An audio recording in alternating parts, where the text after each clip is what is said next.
Welcome to the Undisputed podcast. I'm your host, Jenny Taft. This podcast is the full show from today's episode of Undisputed from start to finish. They've got a busy slate, so Skip, Shannon, let's get to it.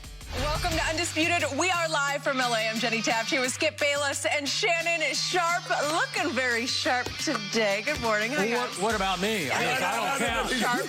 I don't count. It's okay, G-Lo. It's okay. Gee, you look good too, Jenny. Skip, I'm waiting for you to tell me I won every morning. Don't do that, Skip. What team lost? I mean, this was the birthday gift ever. The Phoenix Suns. Really? Gave me a great gift. Is it over? Didn't even know. No, the gift came from the Clippers. You were so lucky on Saturday night, and you were even luckier last night. So here we go. Skip, you look so good this morning. Yeah, I just want to say I love your outfit. I love your outfit. We have so much to talk about. Everyone is ready around here. The Bucks beat the Hawks last night to take a 2-1 series lead in the Eastern Conference Finals. The entire Hawks team was outscored by Chris Middleton in the fourth quarter after Trae Young suffered a right ankle sprain in the final seconds of the third. Trae went to the locker room but later returned, and after the game, he spoke about how the ankle injury prevented him from performing. Take a listen. Really just my blow-by speed. Like, that's a big part of my game is my ability just to blow by anybody. And when you're on the left side and you're trying to blow by, you got to use your right foot. It's sore right now. It's hurting. It's frustrating. Yeah, it's hurting a little bit, and it's sore. All right, Shannon, would they have won if Trae didn't turn his ankle? No, Skip, I don't believe they would have won because Trae couldn't guard Chris Middleton. And that's what the difference in the ball game. Skip, if you look at the fourth quarter, they outscored him 30-17. Chris Middleton had 20 points by himself. And that's what's so frustrating about Chris Middleton, Skip. You see that. He's an all-star. And then you see him go for 20 in the fourth quarter, 38 overall, and then you watch him at games, he'll go 6 for 23 and score 15 points. Wonder why that is. Huh? Well, I guess I have a theory about that, but I'll save it. You have a theory about Yes. that. So I think that was the difference in the ball game. Also, Skip, is that they let Trae get yours. Get you 35. Be happy. They made him a scorer and not a scorer and a playmaker. If you look at game one, Skip, 48-11. Well, the leading assist guy for this game was Herter. Herter can't hurt you facilitating an offense. It's Trae Young. Everything is driven through Trae. And once they let Trae do his thing as far as scoring, no one else really came along. Gallinari was trying to come along. But when you get Chris Middleton go for 38 and 10, and you get Giannis go for 33 and 11, 33 and 12, they're going to be very, very difficult to beat. And Budenholzer, he still played, Skip, of anybody on the Bucks that played at least 7 minutes, only one guy had a negative rating. I'll give you one guess to guess who that was. Of the people that played, how many guys they played? They played 1, 2, 3, they played 9 guys, 10 guys. Only one guy had a negative rating that played at least 7 minutes, Brook Lopez. Bobby Portis need more playing time because he was huge. Because, Skip, he can defend. Yeah, he can shoot the three. But he can put the ball on the floor and get to the basket. He's a monster on the glass. He gave them a lot of second-chance opportunities. So, Skip, I don't believe, it's frustrating because it was such a freak accident. I know the official that Trae Young foot that he stepped on, Sean Wright, been knowing him for 20 years. It was just a freak accident, Skip. The guy, he was just standing there watching. Trae shoots the ball, steps back, steps on his foot. And I know it's frustrating. I know it's sore. But I do not believe that had an impact on the game. I don't believe they would have won because, Skip, once the Bucks got rolling in the fourth, they had no answer for that. So Chris Middleton combined with Giannis, that was too much for even Trae to overcome. So I do not believe the foot had an impact on the ultimate outcome of the game.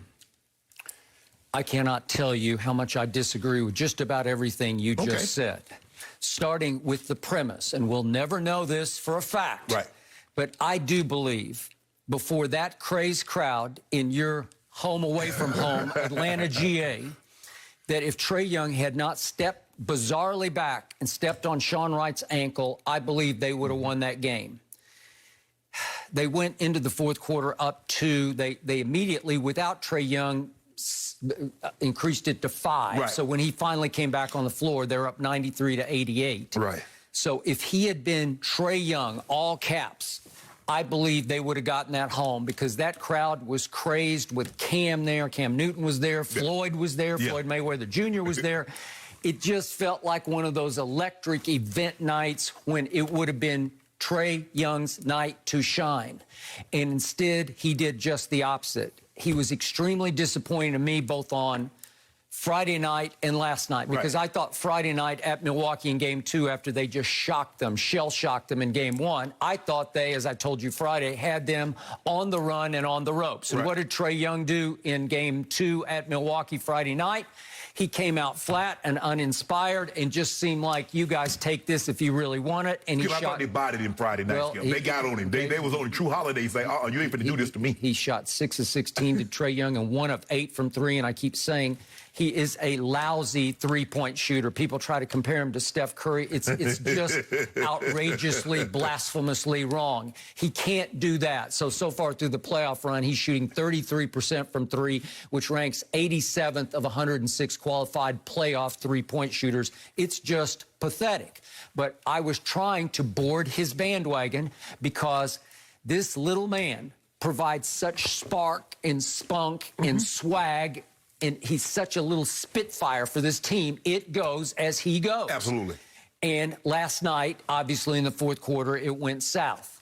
So if this was the end of the Atlanta Hawks, as at least I knew and loved them, you betrayed them and sold them out. You picked Milwaukee. But if this were the end of the Atlanta Hawks, the end of the road, wouldn't this be a fitting left turn once again for this injury-riddled playoffs, that even Atlanta lost its budding superstar in the most bizarre ankle injury I have ever witnessed in all my many years studying the National Basketball Association, or basketball in general, including college basketball. Right. For some reason, Trae steps bizarrely way back, like he was going to go down in the blocks to run the 100 meters or something. He had just turned the ball over. What do you step so far back for? I think he shot the ball and saw that it was missed, and he was going to try and get back on defense, so he was going to try and sprint back. But usually you just go. You know, your 2 feet are on the floor, and you just spring. He's got maybe the best spring in all of basketball. And all of a sudden, he has to step way back with his right foot. And he rolled over and looked up at Sean Wright like, why were you in my way?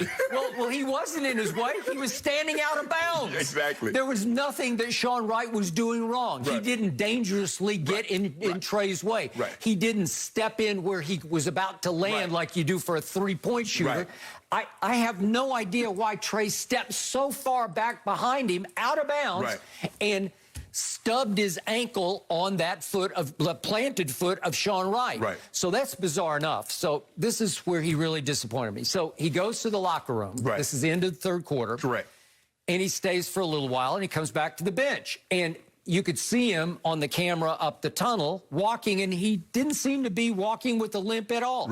He comes back, and he sits for about 2 clock minutes on the bench, and I thought, uh-oh, he thinks he can't go back in.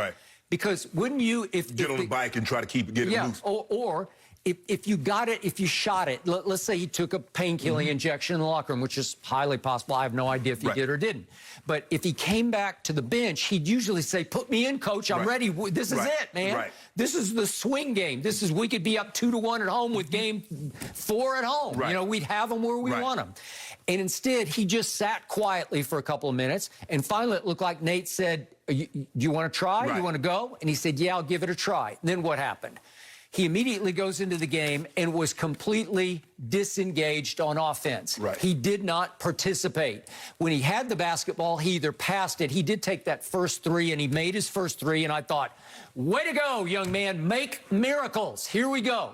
Because he could go Willis Reed. For our younger viewers, Willis tried to play in a Game 7, which he probably shouldn't have played in. I think he had an ankle injury, too. It was quad. Yeah, but again, they said it was also an ankle. I was reading again last night. Some people said it was an ankle. I have no idea exactly what it was. I'm not sure anybody ever knew for sure. But I thought he could go Willis Reed. Or how about Isaiah Thomas? I was there. I was courtside. 1988. It was Game 6 in Detroit. Those bad boy Pistons were up 3-2 on the Lakers out here, not at Staples. It was at the fabulous Forum out by the airport in Inglewood.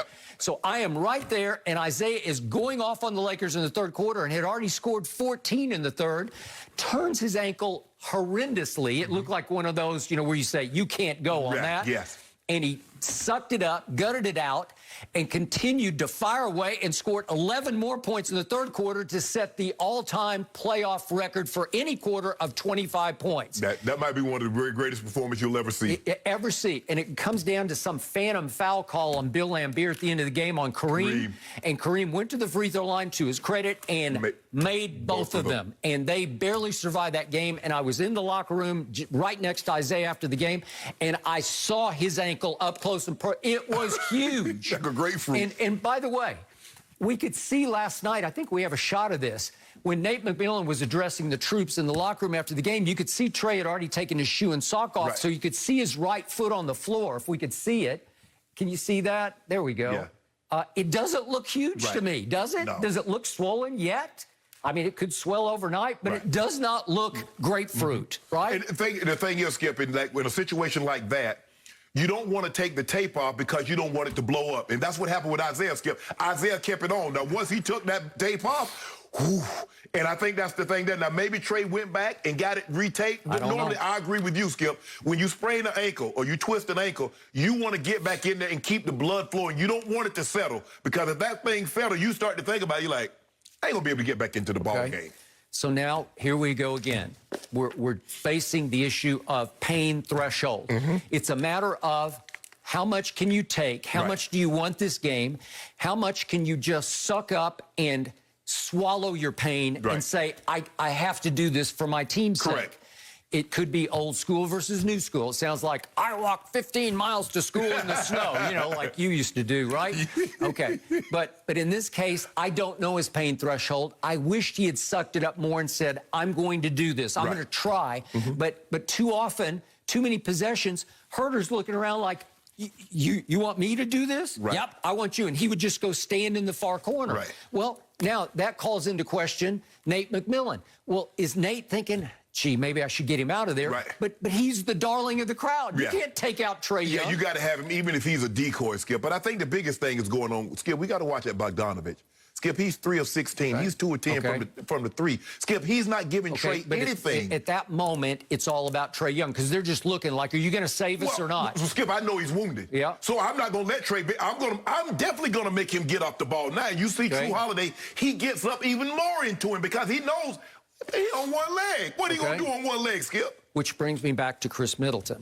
If you look closely at his playoff performances, when the games are on the line and they're tough games and they're down to the wire games, he is likely or liable to disappear. We saw him the other night go 0 for 9 for 3. Yes, game 1. But he's also a very shrewd operator, and when he smells blood, and he knew once Trae stepped on the floor, he wasn't Trae Young anymore. You could just see the Bucks knew, oh, he not only does he not want to play defense, but he doesn't even want to play offense. So he is decoy at best.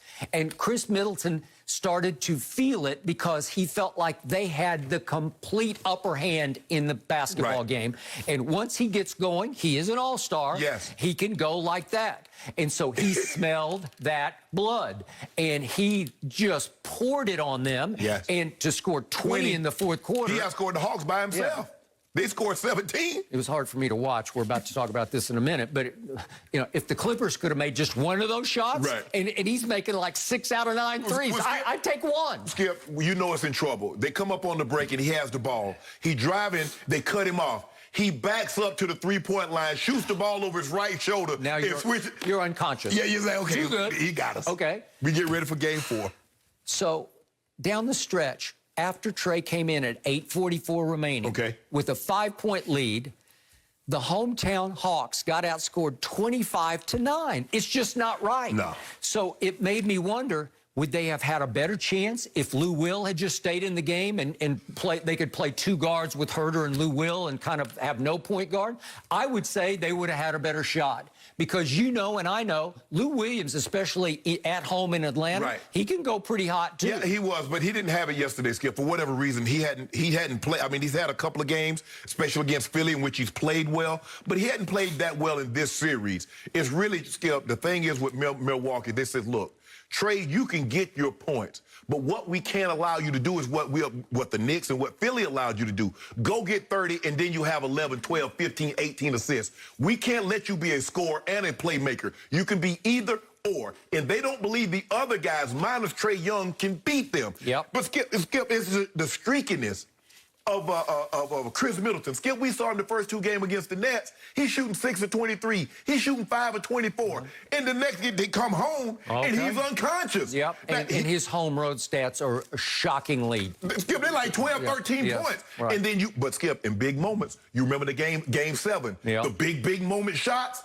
he took them. He made them. So I trust him, even though Giannis is the best player. Giannis is a 2-time MVP. I don't want the ball in Giannis' hand in the last 2 minutes of the ball game. I don't think that team does either. Yeah, give me Chris Middleton. Okay, so in the fourth quarter last night, Giannis, the 2-time MVP, the PER prince of this league, player efficiency rating, he takes 2 shots in the fourth quarter, and to his credit, he made both of them. Right. He got to the free throw line once to shoot 2 free throws, and he made 1 of them. Right. And obviously, the Atlanta crowd was getting to him with its rhythm chants of 1, 2, 3, 4, trying to speed him up. And another bad air ball. And he had another bad air ball. He had another bad one from 3. So he goes from the free throw line 6 of 13. That's bad enough to get you beat. Yes, and absolutely. You look at their 3-point shooting. They came on at the end, but they weren't hot from 3 like they can get as a team until Middleton got hot. Middleton was hot. But Skip, the thing was, Atlanta couldn't take advantage of it because they was just as bad from the free throw line. They were 9 of 16.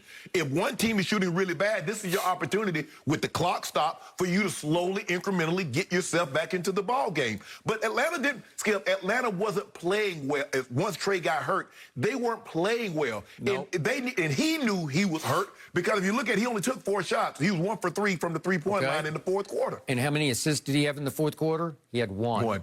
How many times did he get to the free throw line in the fourth quarter? How about 0? 0. Okay, what did he do to Philly in Game 7 at Philly? Right. He went 1 of 7 in the fourth quarter and 0 for 4 from 3, but he got to the free throw line 10 times. Right. He shot 10 free throws and made 9. And down the stretch of that game, he just closed them out by shooting free throws and making clutch free throws. Same thing in Game 1. What did he do? He closed them out, shooting free throws. So if you have 0 of 0 because you can't attack anymore, you don't feel like you can push off, you don't have your blow-by speed, as he said, especially going to his left where you have to push off your right foot. Right.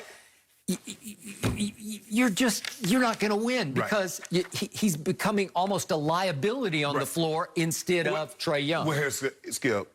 If you can't blow by people, your offensive thing is what you're known for. You're definitely a liability, Skip, because he's 5'11". Who is he going to guard? Nobody. So now, all of a sudden, he can't get in there and grab rebounds. He can't penetrate. Because, Skip, you say he is. But a lot of time, he takes the threes to force you to hug up on him. So now he can use that blow-by speed to get to the rim, to use the floater, or to throw the lob. So the three-point, a lot of times, he wants to make it. I don't want people to think, well, he's shooting the ball not to make it. But he takes a lot of those threes, Skip, because if he gets it going, now you really got to hug up on him. And you saw last night, Skip, he gave it up, got it right back from the logo and let it go. So you got to guard him out there. Now you're guarding him. He can use his speed to get past you, use the floater, or use the lob. But with Chris Middleton going off for 20 points, and that's what it is, Skip. You get these guys now. We saw Terrence Mann. He went off for 20 in the game against Utah. These guys can get as hot as anybody. It used to be, Skip, only the superstars could heat up like this. You get a Bird, you got a Jordan, you got the Kobe's, the LeBrons. Now, Skip, you get guys that you're like, oh, dude, you've been a career backup. How Terrence Mann go for 39, 20 and a quarter? Yeah, I just think he's emerging as, I'm not going to say star, but as a player. Solid. I can see him being a starter. Absolutely. And Chris Middleton, but that's the frustrating thing with him, Skip. Immensely skilled. He can shoot the 3. He got mid-range game. His mid-range is great. He can post you, shoot over either shoulder. Nice free throw percentage. But sometimes I think he settles for threes too much, and I think sometimes he gets into his own head. But he played sensational last night. And Skip, Giannis is Giannis. I'm not going to take anything away from Giannis. Giannis is Giannis. But Chris Middleton was the reason they won this game last night. Well, up to that point, up to the point of the bizarre ankle turn, remember, Trae had already scored 32 on 11 of 19, and for once, 5 of 11 from 3. That's up to the ankle turn, and you know what happened after that? Nothing happened. Right, he was 1 for 3. So my point was, by his standards, scoring the basketball, he was on fire. Yes, That's what I'm saying. Like, okay, so if you take away the ankle turn, I think he stays on fire in the fourth quarter, and the crowd lights it up, and the team feeds off the crowd, and I believe they'd be up 2-1 if not for the ref's foot in the way of a bizarre kickback. But, Skip, they're doing a great job because he had no free throw attempts in the first half. So they're doing a great job. And True Holiday... They're doing a better job of keeping him out of the paint. Keeping him off the free throw line. Because he's gonna get his buckets, but the thing you can't let him do, Skip, shoot 12, shoot 18 free throws. Because he's too good a free throw percentage shooter that he's going to get you an extra 13, 14 points. And you saw what happened in game 1. This game, Skip, was all about him scoring. They didn't allow him to score and play make. Because, go ahead, Herter, do your thing. You think you could do what Trae does? Go ahead. Bogdanovich can't make a shot. Gallinari might need to get an increased minutes because they don't really have an answer for him because he's punishing everybody. He can shoot the three and he can post. He can. So, in the end, via TNT, we saw Nate McMillan lecturing his troops in the locker room saying, hey, this is the same series all over again, speaking of Philadelphia, because they fell behind 2-1 against Philadelphia, and they had to win Game 4 to stay in the series. Okay? So he's saying it's the same. Well, it's not going to be the same if their little man can't go. Yeah, it's the next 48 hours. Now, Skip, maybe because we saw Cameron Payne turn his ankle. He did. And then he was able to go. So maybe it was a situation. And campaign looked like he could go in that game. Yeah. And so maybe it's a situation with 48 hours. He can come back, get some therapy and some treatment, and he'll be good to go. But if he's not as close to 100%, they're not winning that game. They are not winning that game. And you're not getting down 3-1 and coming back and beating Milwaukee. Heck no. And yet, all signs would say it can't be that bad because he wasn't limping, and I didn't see any immediate grapefruit swell. Okay. No mercy. The Suns beat the Clippers Saturday night, 84-80, to take a 3-1 series lead. Devin Booker had a game-high 25 points, while Paul George and the Clippers finished with twice as many turnovers as made threes. The series shifts back to Phoenix for Game 5, where the Suns are now 1 game away from their first NBA Finals appearance since 1993. So, Shannon, did the Suns win it, or did the Clippers lose this one? Skip, as much as I want to say the Suns won, the Clippers blew this one.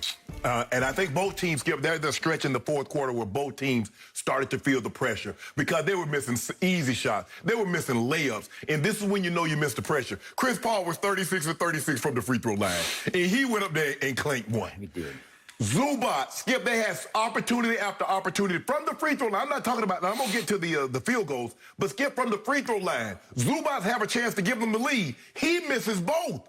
Paul George, again. Reggie Jackson, again. And it gets to a point where you say, you know what, Skip? It's just not our day. We done had opportunity after opportunity after opportunity to either tie the game or take the lead. And we can't buy a basket. And it starts to mess with you mentally. It's like you playing a football game and, Skip, we do everything. And for some reason, we just can't get the ball in the end zone. And you're like, man, it's not our day. But they had so many cracks. And, if they could just get that one shot to fall, that would tie the ball game, Skip, or give them the lead, you're like, okay, here go the Clippers, because that's what they normally do. We saw them against Utah, Skip. They struggle, and they hit that one shot to give them the lead, and then they take off. And in this game, for whatever reason, they weren't able to make it, but I thought the pressure. Skip, Paul George, your guy, you keep telling me he's playoff P. Now, this is what he did on Saturday with the game in the balance. They can have either tie the game or take the lead. Yep. This is what playoff P did. Here it is right here. This is his first 6 shots, Skip. Was that close? Unless they got 2 baskets and one on the other side of the one he tried. What is that? What was that? That's a turnover. Look at this. I mean, these not even, Skip, the thing is they're not even close. Look at, here it is again, this playoff P right here. That's the shot that he hit the other night to give him the lead. I saw the game. I saw it. And so I'm saying to myself, Clippers, the Suns are feeling the pressure just like you are. They're giving you every opportunity to win this game. Skip, you can't be at home. You hold a team to 85 points and you lose the game. You can't do that. And you told me this was the best 3-point percentage shooting team in all of basketball. I didn't tell you they were. Oh, they were? Yeah. I couldn't tell. So what? 5 of 31. You told me they were historic from the free throw line. You said no team has shot better from the free throw line in a calendar season than this Los Angeles Clipper team. Yep. So 21 of 32. Is that good? They look like the Lakers out there shooting free throws. They lost this game. It wasn't what the Suns did. Now, we could talk about, I'll skip all that, where the Suns locked out on defense. A lot of what was happening wasn't because of defense. I think it had to do with nerves. I thought it had to do with the moment because I saw too many misses of shots they had made against the Mavericks, shots they had made against Utah. They were unable to capitalize on Saturday. So I don't think the Suns won. I thought the Clippers lost this ball game. And the guys that you were counting on, PG again, Skip. How's that? What is this shooting from? What did he shoot from the field, Skip? 5 of 20? 5 of 20. Told you the other night. His efficiency is awful. Again, he's taking 11, 12 shots in the first quarter. Nah, that's not good enough. They lost this game. In the moment, even Steve Ballmer, Paul George went to the free throw line and missed that shot. He just ducked his head, just shook his head like rail. And dead president, put his head down. Got it. Okay, unfortunately, it is now my turn. I do not disagree with any point you made. You didn't make them harshly enough. The Los Angeles Clippers are simply the most frustrating team I have ever rooted for in all of my career. All my career, I can't remember anything like this. Game 4 on Saturday night was simply the most excruciating game I have ever witnessed. You can ask my wife, Ernestine, and my little daughter, quote-unquote, Hazel, are Maltese. I was out of my mind because the Suns kept saying, here, you take it. No, you take it. It's your night. You take it. You take it. You take it. You take it. The Suns were choking their brains out just like Paul George was choking his brains out. And just to show you how objective I was, you can check my timeline because right in the middle of that fourth quarter, that misery that I was suffering, I tweeted, I'm sorry, but my man Paul George is choking his guts out right now. What? That's what I said. Just for the record, I said that. If you want to call him Pandemic P today, if you want to ridicule him, if you want to condemn him, if you want to dismiss him forever and ever, be my guest because he deserved it. That was their home game, not Phoenix's home game.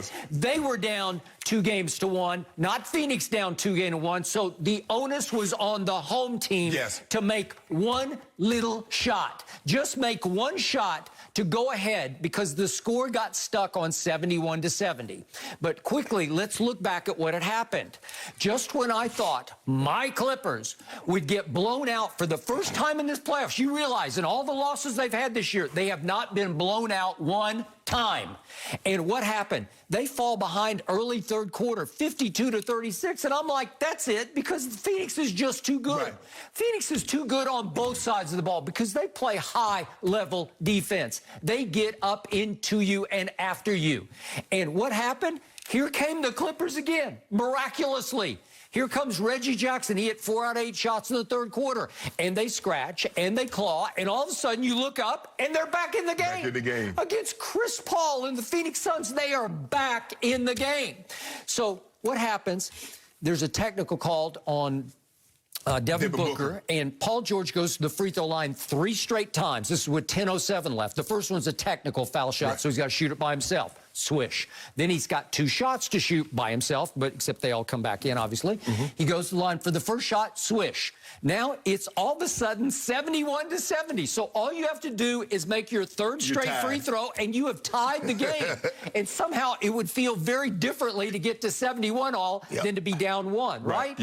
And if we could see what happened, it's up and it's not down. How many of those have you seen from him? It's just a little bit short where he catches front iron, back iron, lips back out. Okay. So here we go. And from that point on, the Clippers proceed to miss 15 of their last 17 shots. That's hard to do. But guess what, ladies and gentlemen?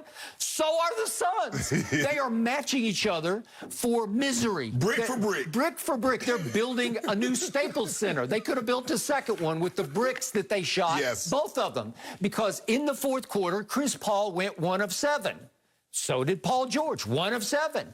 And in the fourth quarter, you look and you say, well, wait a second. Look at the shooting stats for just the fourth quarter alone. They were awful. They're pathetic. But in the end, I can sum this game up.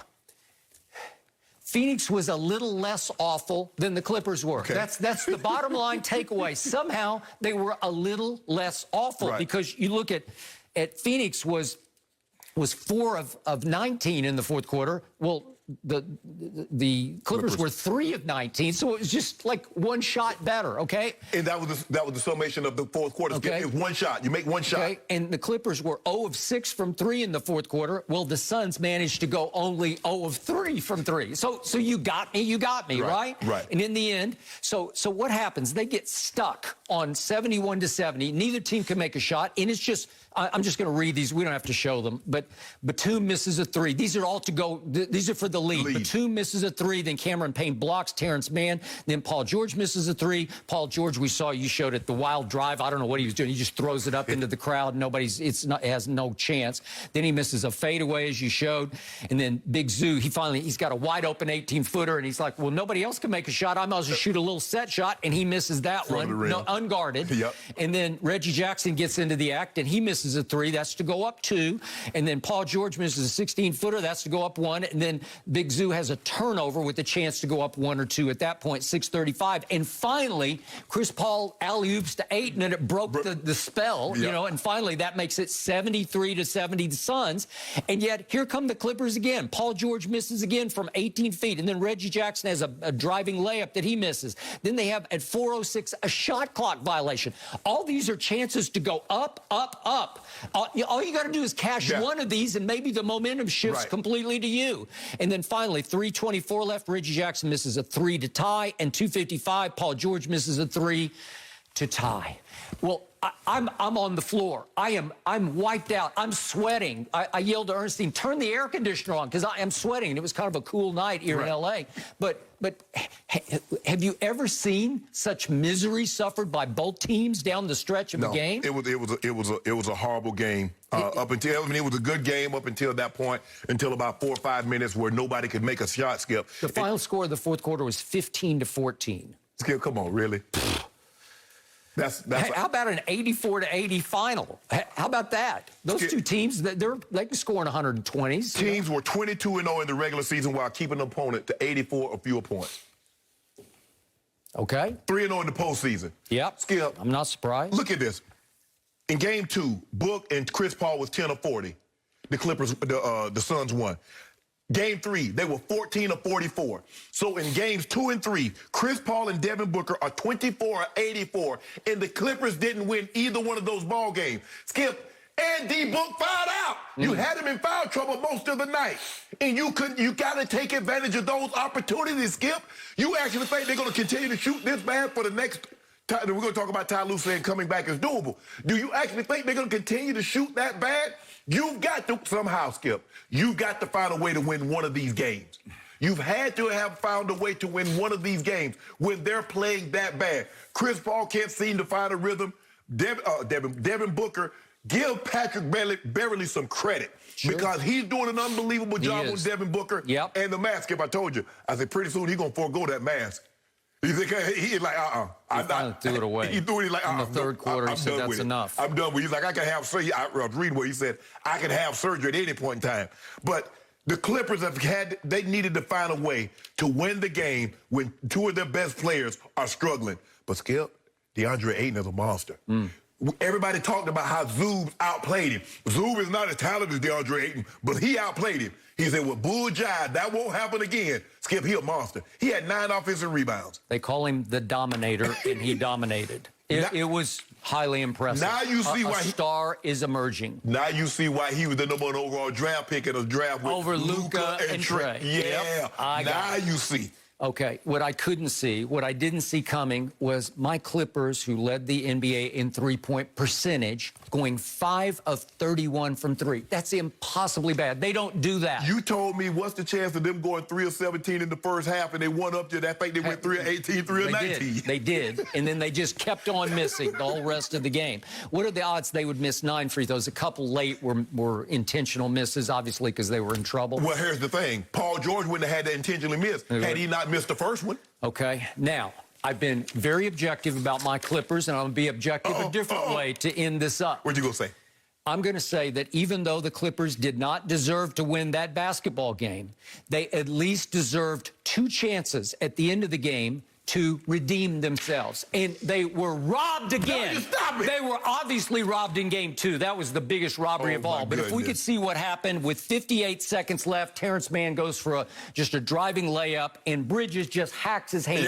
This was a foul. This is a foul. And the NBA on the last 2-minute report admitted he just got slapped across the hand as he's making the shot. It's just a slap. He slapped his hand. Yeah. Well, it's an and one. Do I know that Terrence Mann would have made the shot? No. I don't know that for sure, but if he had, that was a crucial point in the final minute of this game. I think that would have tied the game, wouldn't it? Well, it would have put them in a position. It would have kept the game. Yes. Yeah. It would have tied the game down the stretch. Yeah. Correct. And then with 7.8 seconds left, we get to an even more egregious blunder by the referees when Batum reaches in on Campaign. If we can see this, he reaches in and hits the ball. We had a play like this in game 2, and it's still on Campaign's hand, and it goes right off his fingertips out of bounds. It's clear as day. I appreciate that Jeff Van Gundy said, wait a second, that's just like the play at the end of game 2, and they didn't even review this one. At least they reviewed the one off Aiden's fingertips at the end of game 2. That is off Cameron Payne. The Clippers would be down 1 with the ball. Well, I didn't like them to make a 3 to tie, but if you can make a 2 to win the game, I feel pretty good about that.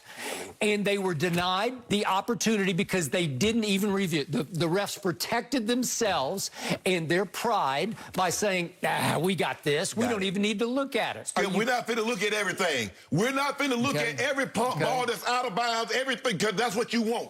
And here's the reputation call at the end of the game. This is just a few more split seconds left, 7 seconds left. CP3 got trapped. Yes, CP3. And obviously, the refs are anticipating a foul. Well, there's no foul. And both the Clippers are looking around like, wait a second, look at Batum jumping up and down. That nobody touches him. Nobody touches him. Nobody touches him. Nobody touched him. Nobody touched him. The refs are anticipating a take foul, but there's no take foul. There's no intentional foul. And Chris Paul flops. He flops, F-L-O-P-S, flops on the floor. I got fouled. Didn't you see that I got fouled? No, I saw a travel. I saw a flat-out travel. Sorry, your ball, Clippers. No. And if it's the Clippers' ball, I feel real good with 7 seconds left. They're only down 1. Could have been tied if you called the right play on Terrence Mann. Can I ask you a question, Skip? I just want to make sure I'm hearing you correctly. You feel very comfortable with 7.8 seconds. After you clank brick after brick after brick for the last 8 minutes. As have the Suns. Exactly. As have the Suns. So it's going to be a continuation. It would feel like destiny. It would feel like, what did the Clippers do? They do it the hardest way. Well, that would have been the hardest way. They could play the worst game in the Clippers' history. That's a long, bloody history. Exactly. But it felt like the worst playoff game that team has ever played. And to save it and redeem yourself with one last second shot, who knows? Maybe playoff P would emerge with a 20-footer to win the game. I don't know. He was due, wasn't he? He's an all-star, 4-time all-star. Yeah. The man is 5 of 20. Okay. He had made a shot to start the 4th quarter. He made a 20-footer. And that was the last shot that he made. Okay, that's fine. But I just felt good about it if you give them the opportunity. But obviously the memo has come down from the league office. We do not want the team without Kawhi Leonard in the finals. Don't do that. We want the team with Chris Paul and with Devin Booker and with the emerging star dominator. Don't do that. Yeah, don't do that. Right? That's what they want. Don't do that. Well, I just showed you 3 plays in the last 58 seconds where missed call, and missed call. But guess what you also showed? 12 times where the Clippers had an opportunity to either tie the game or take the lead, and they bricked it. They bricked it. They choked it. They gagged it. They threw up all over themselves for almost the entire 4th quarter, and they deserved the right for redemption. You see what you did there, Skip Bayless? Now, after they done gagged the entire night, you want the referees to come bail them out. Well, is that what happened? Did the referees say you don't deserve these calls? You don't. You hadn't earned them for the game? Because you've been bricking the whole night. That's some big missed calls, man. That was some big missed shots, man. Okay. And your guy, remember the guy that you talked about? That you said, okay, yeah, he your guy now? Yeah. That's him. Gagged it off. The series is not over yet. It's not over yet. Did I get my case? I got my 5 cases back. That's all I want. 5 cases? We didn't bet 5 cases. Yeah. We did not. We bet 2 cases, and you lost one on what was it? We had something on Giannis, on Friday night. But that don't count. He only played like 20-something minutes. I don't care. You made the bet. I didn't make it. Also, really? Yeah, you think in Vegas they'd say, we'll give you your money back on that? You Vegas? So you Vegas now you Vegas Bailey, huh? I'm the house. Okay, well, maybe we can put up a new bet on this next one. We're not done talking about the Clippers. Yes, we do know they are on the brink of elimination. You guys just got into all of that following their Game 4 loss to the Suns Saturday. But Ty Lue is optimistic that his team can bounce back from the 3-1 series deficit, saying, quote, "It's very doable." That was the quote, Shannon. Who wins Game 5? I'm going with the Suns. And Skip, it's doable, but it's not very doable. Skip, I'm not so sure if they have Kawhi, they're even down. It's not even doable. I'm not so sure they might be up 3-1 if they got Kawhi Leonard. I would agree. They don't have him. The thing that Ty Lue also failed to mention is that he had LeBron and Kyrie. And in Game 5, both of those guys went for 41. They did. And then LeBron followed Game 6 up with another 41. And in Game 7 with a 27-point triple-double, and Kawhi hit a shot that was the second biggest shot ever hit, or the third, whatever you want to say. I think Ray Allen had the biggest shot in the finals. Jordan's walk-off, the pose on Kyrie, but it's a top 3 shot hit in the finals in NBA history. Ty Lue doesn't have any of that. He doesn't have a LeBron James. He doesn't have a Kyrie Irving. So to say it's anything is possible, but it's highly unlikely given how bad they're playing. And considering how bad Paul George is playing. Skip, the thing is that we're getting caught up looking at his overall his finishing numbers. But if you don't watch the game and see how many bad shots he's taken and how poorly he's shooting from the field, it's going unnoticed. He's taking shots that he shouldn't, because I believe they can get a better shot than the shot that he's taking at that given time. So for me, is it doable? Yes. Is it very doable? Hell no. Because what makes me think is very doable when your best player keeps shooting in the 20%, the low 30 percentile. Skip, that's not very doable. And I just don't think unless something unforeseen happens, I just don't see how they claw their way back in it with Paul George playing the way he's playing. Reggie Jackson gets it going in spurts, and when he gets it going, now he can turn it on. He can go get you 20 in a quarter also. But no, is it doable? Yes. Is it very doable? No. Is it likely? Absolutely not. Weirdly enough, I believe the Clippers will shock you again and win tonight. I'm not sure how. I just know the why of the Clippers, and I know that they believe they should have won Game 2. It went to the wire, and they didn't get a call off Ayton's fingertips. It was very close, and it felt to my eye test told me the Clippers played better than the Suns in Game 2. Right. So don't tell me that tonight at Phoenix the Clippers feel overmatched, because they're not going to feel overmatched. No. They have played nose to nose with this team. Right. Physical to physical with this team for the last 2 games for sure. Even Game 1, it went down almost to the wire. It was very close. You remember the Rondo play? And by the way, since Rondo played that weird defense where he had his, he was facing the basket at the top of the set. Remember? And Devin Booker looped and went free for the dunk that just iced the game, made it a 4-point game. Well, since that point, Rondo has not seen the floor, right? Okay. So who knows whether Rondo will play. I have a feeling he will get a shot tonight to have a little run. Why? To do what? Just to shake it up, because that's what Ty Lue does. Do you think that the Clippers can again go 5 of 31 from 3? I will bet you right now, whatever you do bet you want to make, that they'll make more than 5 threes. They just will. Right. They're just too good. Their history just this year tells you they'll make more than 5. Well, I like to think that Phoenix is going to be better than 4 of 22. Okay. Will they be that much better? I don't think so. Yeah, Jay Crowder was 1 for 6. Yep. Devin Booker was 0 for 5. Chris Paul was 0 for 3. Payne 1 for 2. Cam Johnson 1 for 3. I mean, so they got to be better than that. I'm not saying they're going to shoot 50%, but they got to be better than 20%, right? Okay. Do you think the Clippers as a team will shoot 32.5% again? That's impossibly wrongly bad. Again, you can say, well, the Suns won't either. But I say the Clippers will come out much looser tonight because the pressure now shifts completely to the home game to close this out. the pressure's on Chris Paul. He's been very good in stretches in his career. He's had some bad games in his career, too, because he's never obviously got hurt in the one conference finals he played in before with Houston. And they were up 3-2, and he gets hurt. And you know the rest of the story. They got wiped out by Golden State in games 6 and 7. Let me ask you a question. If you Clippers play their best game, the Suns play their best game, who wins?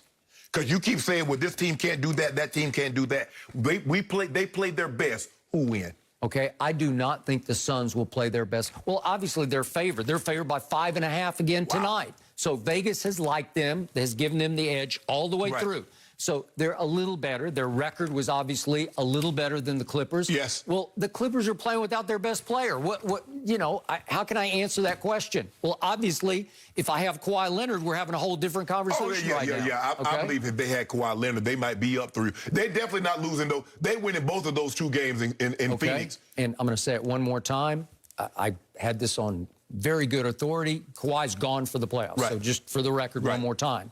So the point is that with the pressure shifting to the home team tonight, I just believe you'll see a looser Paul George. I think he'll have a big game. Not a, I'm not talking about a KD kind of game, but I'm talking about he could get you 30 tonight. He's been rebounding his brains out. Yeah. He got 16 rebounds. Yeah, all those. Skip, you going to have a bunch of rebounds with all them bricks everybody shooting? I can say the same thing about 22 for DeAndre Ayton. And you think about it. Between Zubats and Paul George, y'all had 30 rebounds. 30. A lot of missed shots. Yeah, exactly. I got it. I got it. You talk about Paul George might have 30, but I bet it take him 30 shots to get him. Okay. I think Big Zoo will make DeAndre work tonight. He's made him work every game. And again, is he as good at? No, he's not as good. He's just too athletic. If you look at him the way he moves like a David Robinson. He doesn't move. He's a traditional center, Skip. He ain't shooting no threes. He back to the basket. Yeah, he got a nice little 12, 15-footer. But for the most part, Skip, he is athletic as heck. Well, he made one shot early in the game where he drove to the baseline and turned and went up. You saw that? Made like a 10-footer from the baseline. I said, that's just too good. And think about, you're 7 feet tall. He's filling the lane on the break, laying it up. No, he does. He can run. He rim runs like crazy. I love him. I got no issue. And I think Chris Paul hasn't been good for him. He's been great for him as a mentor, somebody to push him and sort of goad him and prod him. I read a story this morning. They got at each other all year long because Chris can annoy the hell out of you in a good way. And I think he's annoyed him to get him in on off days to work. When you see somebody has that kind of potential, Skip, the guy's 7 foot. He can run. He's athletic as heck. He can shoot the ball. Skip, he's not a guy. He's not Rudy Gobert. All he's going to do is catch lobs or putbacks. No, you can actually run sets for him, and he can get you a bucket. So you see somebody, and he's been milling around. I think one of the best things also happens, Skip, Monty Williams. Because Monty Williams said, bro, hey, come on now. You this big, you the #1 overall draft pick. We need more than 10 points a game from you. And he stepped up to the plate. Okay. Stepping up to the plate tonight will be the also-rans for the Clippers. I say Luke Kennard makes 2 or 3 threes. I say that Batum makes 2 or 3 threes. I say Terrence Mann has another one of those Terrence Mann games that is a difference maker for this team. Paul George has a big game. Reggie Jackson has a big game. Again, I have seen no evidence that the Suns on the court have just blown them off the court, because they haven't. I thought they were in the third quarter on Saturday night, but it did not happen. So I'm going to hang in. Maybe it's heart over head, but I'm going to say that the Clippers will win another close game just to torment you, because that's what the Clippers do. Reggie Jackson had 20 points on 24 shots. Well, I can do it to Chris Paul, too. Read me his line. He was 6 of 22. Devin Booker was 8 of 22. But Skip, that's the thing. You got the 2 best players from the opposing team, 14 of 44, and you lose in your building. So what makes you think you about to go on the road? Yeah, they were 14 of 44. My 2 guys, Paul George and Reggie, were 13 of 44. There he is. It's just like that. They were a little less awful than the Clippers were. Okay? So tonight, roles will reverse. No, they won't. It's over for you. It's over for you. Okay, well, you hope so. You know, I wore my good look suit for you. Yeah, they did this for me. Really? Yeah. We got cases on it? I wore my best shirt for the Clippers tonight. It's over. I'll take the 5.5 right now. No, talk about. You want points for your team? Absolutely. They're miserable. They're down and out. I give you 4. Because we're going to predict the score a little later. I'll give you 4. I'll do 5.5. No, I mean, that's what Fox Bet says. It's 5.5. I'll take it right now. No. I'll take the 5.5. No. I'm the one up against it. You just said flat out, I believe I can quote you on this, it is over. Over. Thank you. I'll take the 5.5. OVA. Okay, I'll take the 5.5. I'll take it right now. OVA. Yeah, no. Put your due where your mouth is. No. Okay. You're then feeling you don't so believe it. confident There's a little part of you that's still scared to death of the Clippers. Who jersey should I get? Should I get a Chris Paul, Devin Booker? I think I want an Ayton jersey. Really? You do? Yeah, I want a D8. Okay. I want a D8. I kind of want a Booker jersey at this point. Right. That's a good idea. Maybe we could set something up. What Clipper jersey don't you want? I got a number 1 with my name on the back, and that's all I need tonight. I will be wearing it during the game. Because it's been weirdly lucky for me this whole playoff run when you least expected it. Where you got load managing? Load managing. He's got a torn something in his knee, and he needs surgery. Different story, different day. No mercy. The Bucks beat the Hawks last night to take a 2-1 series lead in the Eastern Conference Finals. The entire Hawks team was outscored by Chris Middleton in the fourth quarter after Trae Young suffered a right ankle sprain in the final seconds of the third. Despite going to the locker room and later returning, Trae finished with 35 points. Fox Sports NBA analyst Chris Broussard joins us now. Chris, would they have won if Trae didn't turn his ankle? No. Would not have mattered. Obviously, Trae Young was playing great, 32 points in the first 3 quarters, and wasn't himself in the fourth quarter, obviously, on the bad ankle. But it would not have mattered at the end of the day. When he left the game, they were up 85-82.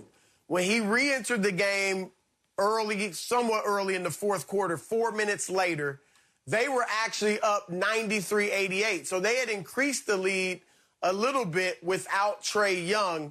And obviously his offense would have helped down the stretch. But Trae Young, his ankles could have been bionic, and he wasn't going to do anything to stop Chris Middleton. Chris Middleton is why the Hawks lost the game. He had 20 of his 38 points in the fourth quarter, and we all remember that stretch where he hit 3 3-pointers and an 18-footer in a 2-minute stretch. Trae couldn't have done anything about that. And that's why it would not have mattered. Obviously, he gives you more offensively, but defensively, he is a major liability. Their net rating in this series with Trae Young on or off the floor isn't much different. With him on the floor, it's -13. With him off the floor, it's -14. Because defensively, he hurts you. And whatever he gives you offensively, the other team is getting back to a large degree defensively. The Hawks are 25 points per 100 possessions better defensively without Trae Young on the floor. I'm not in any way saying he's not a great player and they're better off without him, or even he doesn't matter. But I'm saying in this game, he couldn't have done anything to keep them from stopping or to help them stop Chris Middleton. I agree with you, and that's what I was telling Skip, because it wasn't like Trae Young going to guard Chris Middleton. He's 8 of 13 in the fourth, 4 of 6 from the 3, 20 points. Skip, I think a bigger reason was John Collins being in foul trouble, because remember the game that they won, he was 25 and 13. Clint Capella was 12 and 19. That's what they need. Trae Young's going to get his. It seems to me they've made a conscious decision, say, you know what, Trae, have your points. We're just not going to let you score and play make. We'll let Herter take that over. We're going to see if you can run the offense. You can be as effective as Trae Young. But I thought John Collins picking up that 4th foul early in the 3rd quarter, him going out, because that was the opportunity, because it seemed they had just started to get it going, Skip. He was hitting those turnaround jumpers. Whatever mismatch he got, he was taking full advantage of it. So for me, I don't think Trae Young would have had any impact on the ball game, because like I said, what he's good at, whether they're going to be able to stop Chris Middleton from doing what he's doing. Giannis is going to be Giannis. Giannis is going to give you 30 and 13 every single game, because there's going to be a lot of dunks and a lot of layups. He's going to miss a bunch of free throws also. He's going to shoot Skip. For me, I don't get Giannis. Just someone help me unexplain. He needs to help me. Maybe I need to go sit on somebody's couch. Why is it I get 4 dunks, 2 layups, and all of a sudden I want to shoot threes? I want to be Steph Curry. Bro, do you realize, Skip, everybody keeps saying, well, if Kobe played in this era, rest his soul, he could average 40. If Jordan played, he would average 70. Giannis could literally average 40 points a game, Skip. If he decided to say, you know what, I ain't taking no three. I'm going to the basket, and I'm going to shoot 70% from the free throw line. Giannis would average 40 points a night. But what did he do? Man, you know, the three looking good. I see Chris Middleton. Let me get in some of this action, too. So that's why I look at it, Skip. I do not believe Trae Young, yeah, it had an impact. It might have an even greater impact tomorrow night because it might be sore and he might be not as effective as he normally would. But I don't believe Trae would have done anything about this because once Middleton got it going, they had no answer for that. And I believe, once more, both of you guys have missed the point. It's right in front of your face, but you're missing the boat and the point. Look at Chris Middleton's home road stats, especially in big playoff games. They are shockingly different. He is a home court scorer. Yeah. He's often a disaster on the road. I believe he would have been a disaster last night if Trae Young hadn't turned his ankle and had turned up the pressure on the visiting team in the fourth quarter before that crazed, celebrity-studded crowd at State Farm in Atlanta. We all know that the Hawks go as little Trae Young goes. He is their spark. He provides the spunk, the swagger. He is their little spitfire of a detonator on offense. On defense, he hides, but he occasionally gets his hand on balls and disrupts and steals and ignites fast breaks. They need him to be Trae Young. And the point was that Chris Middleton didn't start firing away and find his comfort zone until he realized, wait a second, he's not Trae Young anymore.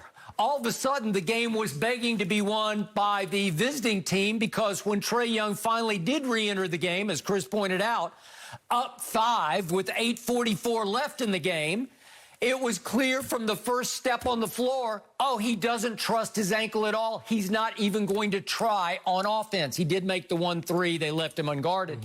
But after that, he missed his last 3 shots. And what did he do to Philly in Game 7? He salted the game away by getting to the free throw line. Right. In Game 7 at Philly in the fourth quarter, he was 1 of 7. He was 0 of 4 from 3 in the fourth quarter, but he made 9 out of 10 free throws. Last night, down the stretch, he got to the free throw line 0 times because he didn't even try to push off his right foot and ankle. So mostly, all I saw from Trae Young was he disengaged on offense. We know he disengages on defense, but on offense, he just tried to play decoy and go stand in the far corner. Herter, you run the point. What? You want me to do this now? And it got so bad that I wanted Lou Williams to come back in the game because at least you'd have a guy on 2 good ankles who can shoot it, and he can occasionally get just as hot as Chris Middleton can get. And at least you could have fought some fire with some fire. This way, they got outscored, the Hawks did, from the moment Trae set foot back on court. They got outscored 25-9 down the stretch because he was a liability for the Atlanta Hawks. And I will promise you, if you could have put Nate McMillan on a lie detector after about 3 minutes of watching that nothing, I think he wanted to put Lou Williams back in the game. But no, you can't do that. Trae Young is the darling of the crowd. He's everything to the Atlanta Hawks. But Chris, he's almost like Michael Vick big in Atlanta right now. Can I ask you a question? When did Lou Williams turn into Ben Simmons on defense? Lou Williams is a liability on defense. Okay, but you need somebody who can score because they scored 9 points in the last 8:44. Skip, did you realize how many points Lou Williams had for the entire game? I don't care. He's still got – we've seen him do it even in this playoff run. He's obviously long in the tooth, but I'll take him over Trae Young. Who'd you want last night? Trae Young in there moping around, grimacing on his ankle? Man, stop. The man ankle hurt. Well, hold on, Chris. You mean to tell me somebody might have an ankle injury and not be 100%? Oh, dude, who are you talking about? Skip Bayless. Now you don't have any notes. I don't need no notes. Yes, you do. Skip Bayless, you've been talking about, I know a guy that got injured in February. Or was it March? Whatever happened to him? Don't worry about what happened to him. Where did he go? I tell you what, he said, you know what? I held a boat because I knew the Clippers were going to be joining me shortly. So I didn't leave the pier just yet. Y'all going fishing too tonight. He's been fishing for about like 2 months. That's okay. Don't worry about it. That's okay. But Skip Bayless, you know how ankles are. You talk about a basketball player, that everything is from the waist down. Okay. What did I see? I was sitting courtside. Game 6, 1988, out here, not at Staples, because there was no Staples, at the fabulous Forum. Yes. I saw the bad boy Pistons up 3-2 on the Lakers of Magic and Kareem and Worthy. And what happened? Isaiah Thomas, little 6'1" guard, who knew? He goes off on the Lakers in the third quarter. He'd scored 14 in the third quarter, and he turned his ankle terribly, turned it completely over. And he sucks it up because they're old school, and he just said, I'm staying. I'm going to limp around. I'm going to score some more. He scored 11 more points in the third quarter on that ankle. I saw it up close and personal right after the game. I was standing right beside Isaiah in the locker room. It was this big. It was a grapefruit. It was horrendous. It was so bad that he managed to score. That day he'd scored 43.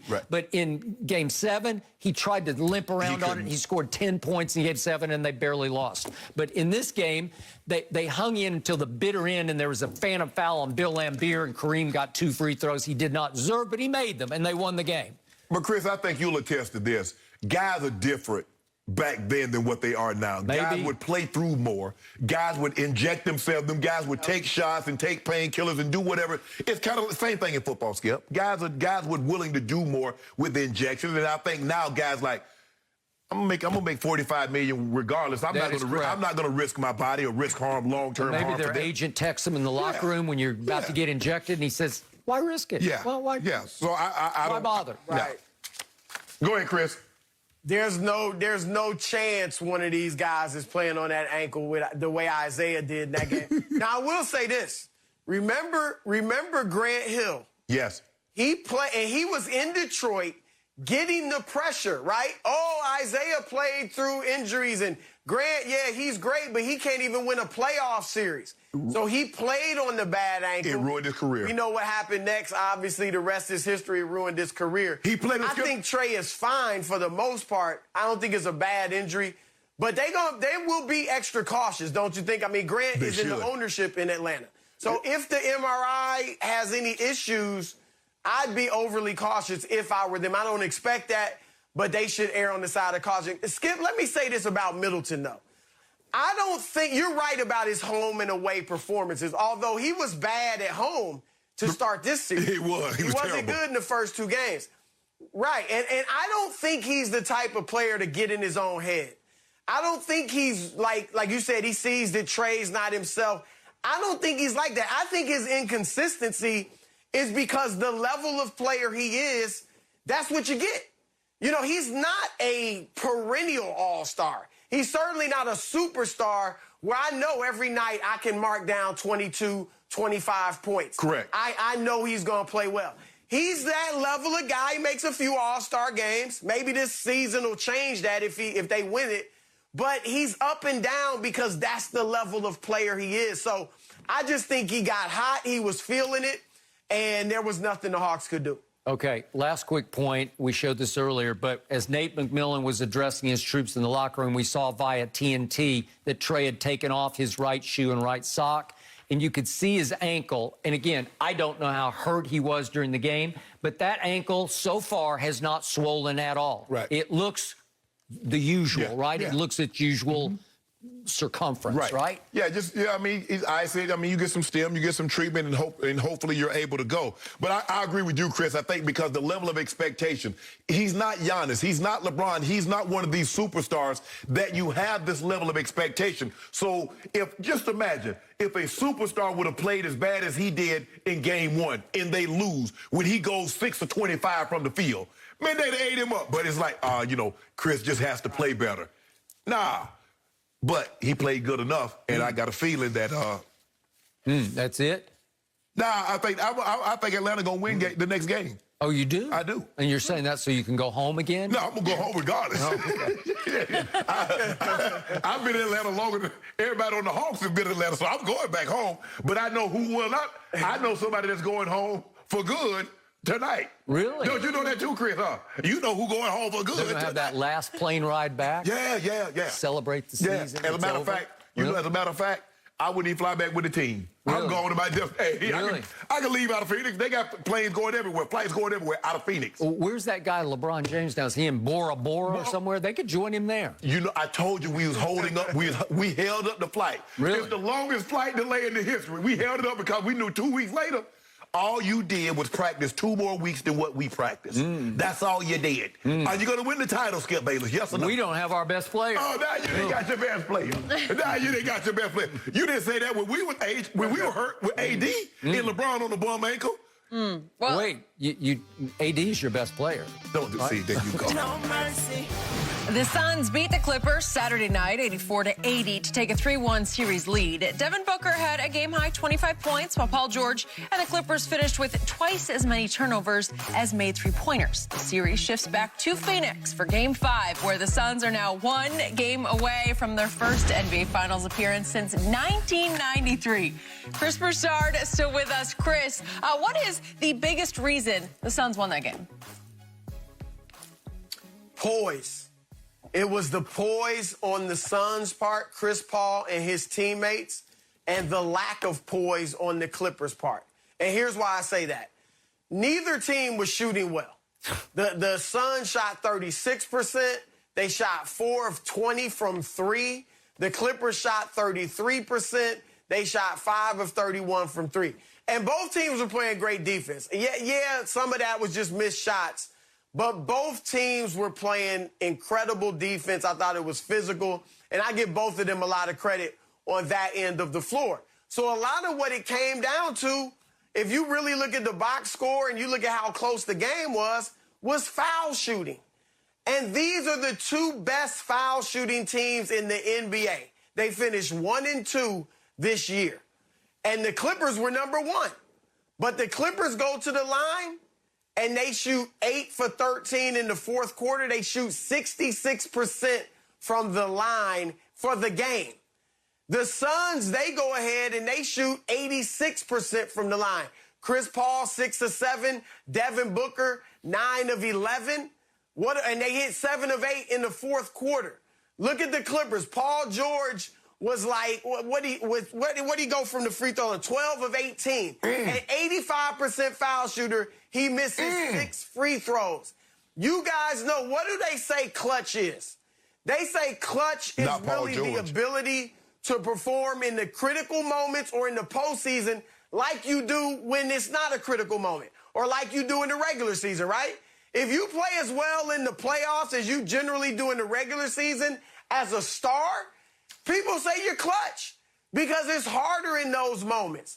So the Clippers, to me, the only explanation for you being an 84, 85% free throw shooting team and you shooting 66% in a game sounds like is nerves. Sounds like nerves, okay. lack of poise, choke, whatever. Okay, thank you, Chris. That's the difference.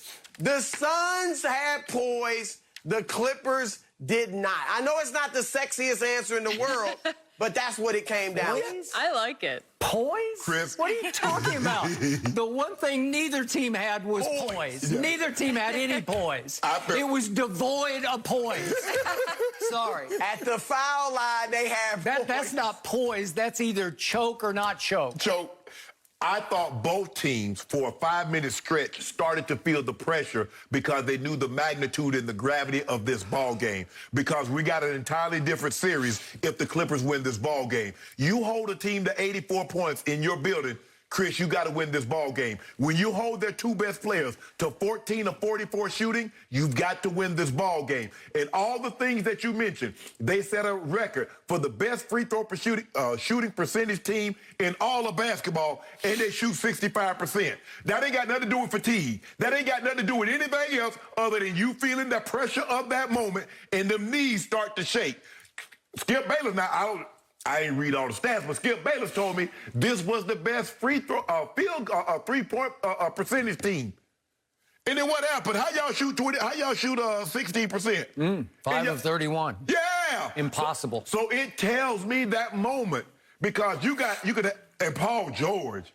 Chris, I told you, Chris, you got on that bandwagon too soon. Now you dropped side the road, broke down with him, waiting on me to come and give you a ride and scoop you up. But I'm going to be AAA. I'm going to give you a ride, and I told you, play our P. I told you polyester P. When the pressure got on and you saw it again. Chris, how many shots did he miss? With a chance to tie the game or take the lead? How many free throws did he miss? In that moment, that don't tell me anything, because I've seen guys, I've played with guys, make one-handed catch. That was before the tag-to-five glove, Skip. They reach up and catch it like this here, and all behind their head, between their legs, and come for a quarter. What I got? What you got? The same thing that you had in the first quarter when you caught the ball. That's what you got. That pressure got to both teams, but one team handled it just a little bit better than the other team. But I felt that both teams started to succumb to it, but your team, man, they just, Skip, they just pulled their pants down and just made a mess of themselves. Okay. So I will give you this. In the end, the Phoenix Suns choked a little bit less than the Clippers choked. Okay. A little bit, but only a little tiny bit. And this team, this Clippers team, is simply the most frustrating team I have ever tried to root for. Not for me. That game on Saturday night was simply the most excruciating game I've ever tried to root home.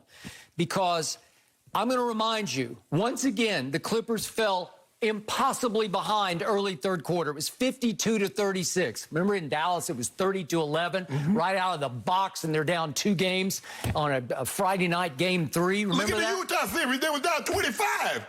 They've been doing it the whole season, but in the third quarter, impossible. In fact, I tweeted at 52-36. The Suns are just too good to come back on the way they did Utah. I'm feeling pretty good. And here they came, and they scratched and they clawed, and I look up and I say, they're right in this game again. It's impossible, but they did it again. Yep.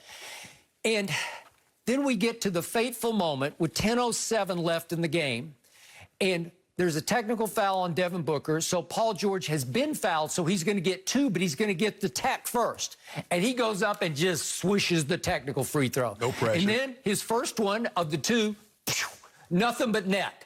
And then the third one, all of a sudden, you can tie the basketball game. It can be 71-all if you make this third one. And it is up, and it is a little short and a little out. And I fell on the floor. I said, you can't miss that one. That's the statement free throw where you say, we have climbed all the way back and caught you. You are in trouble in our building.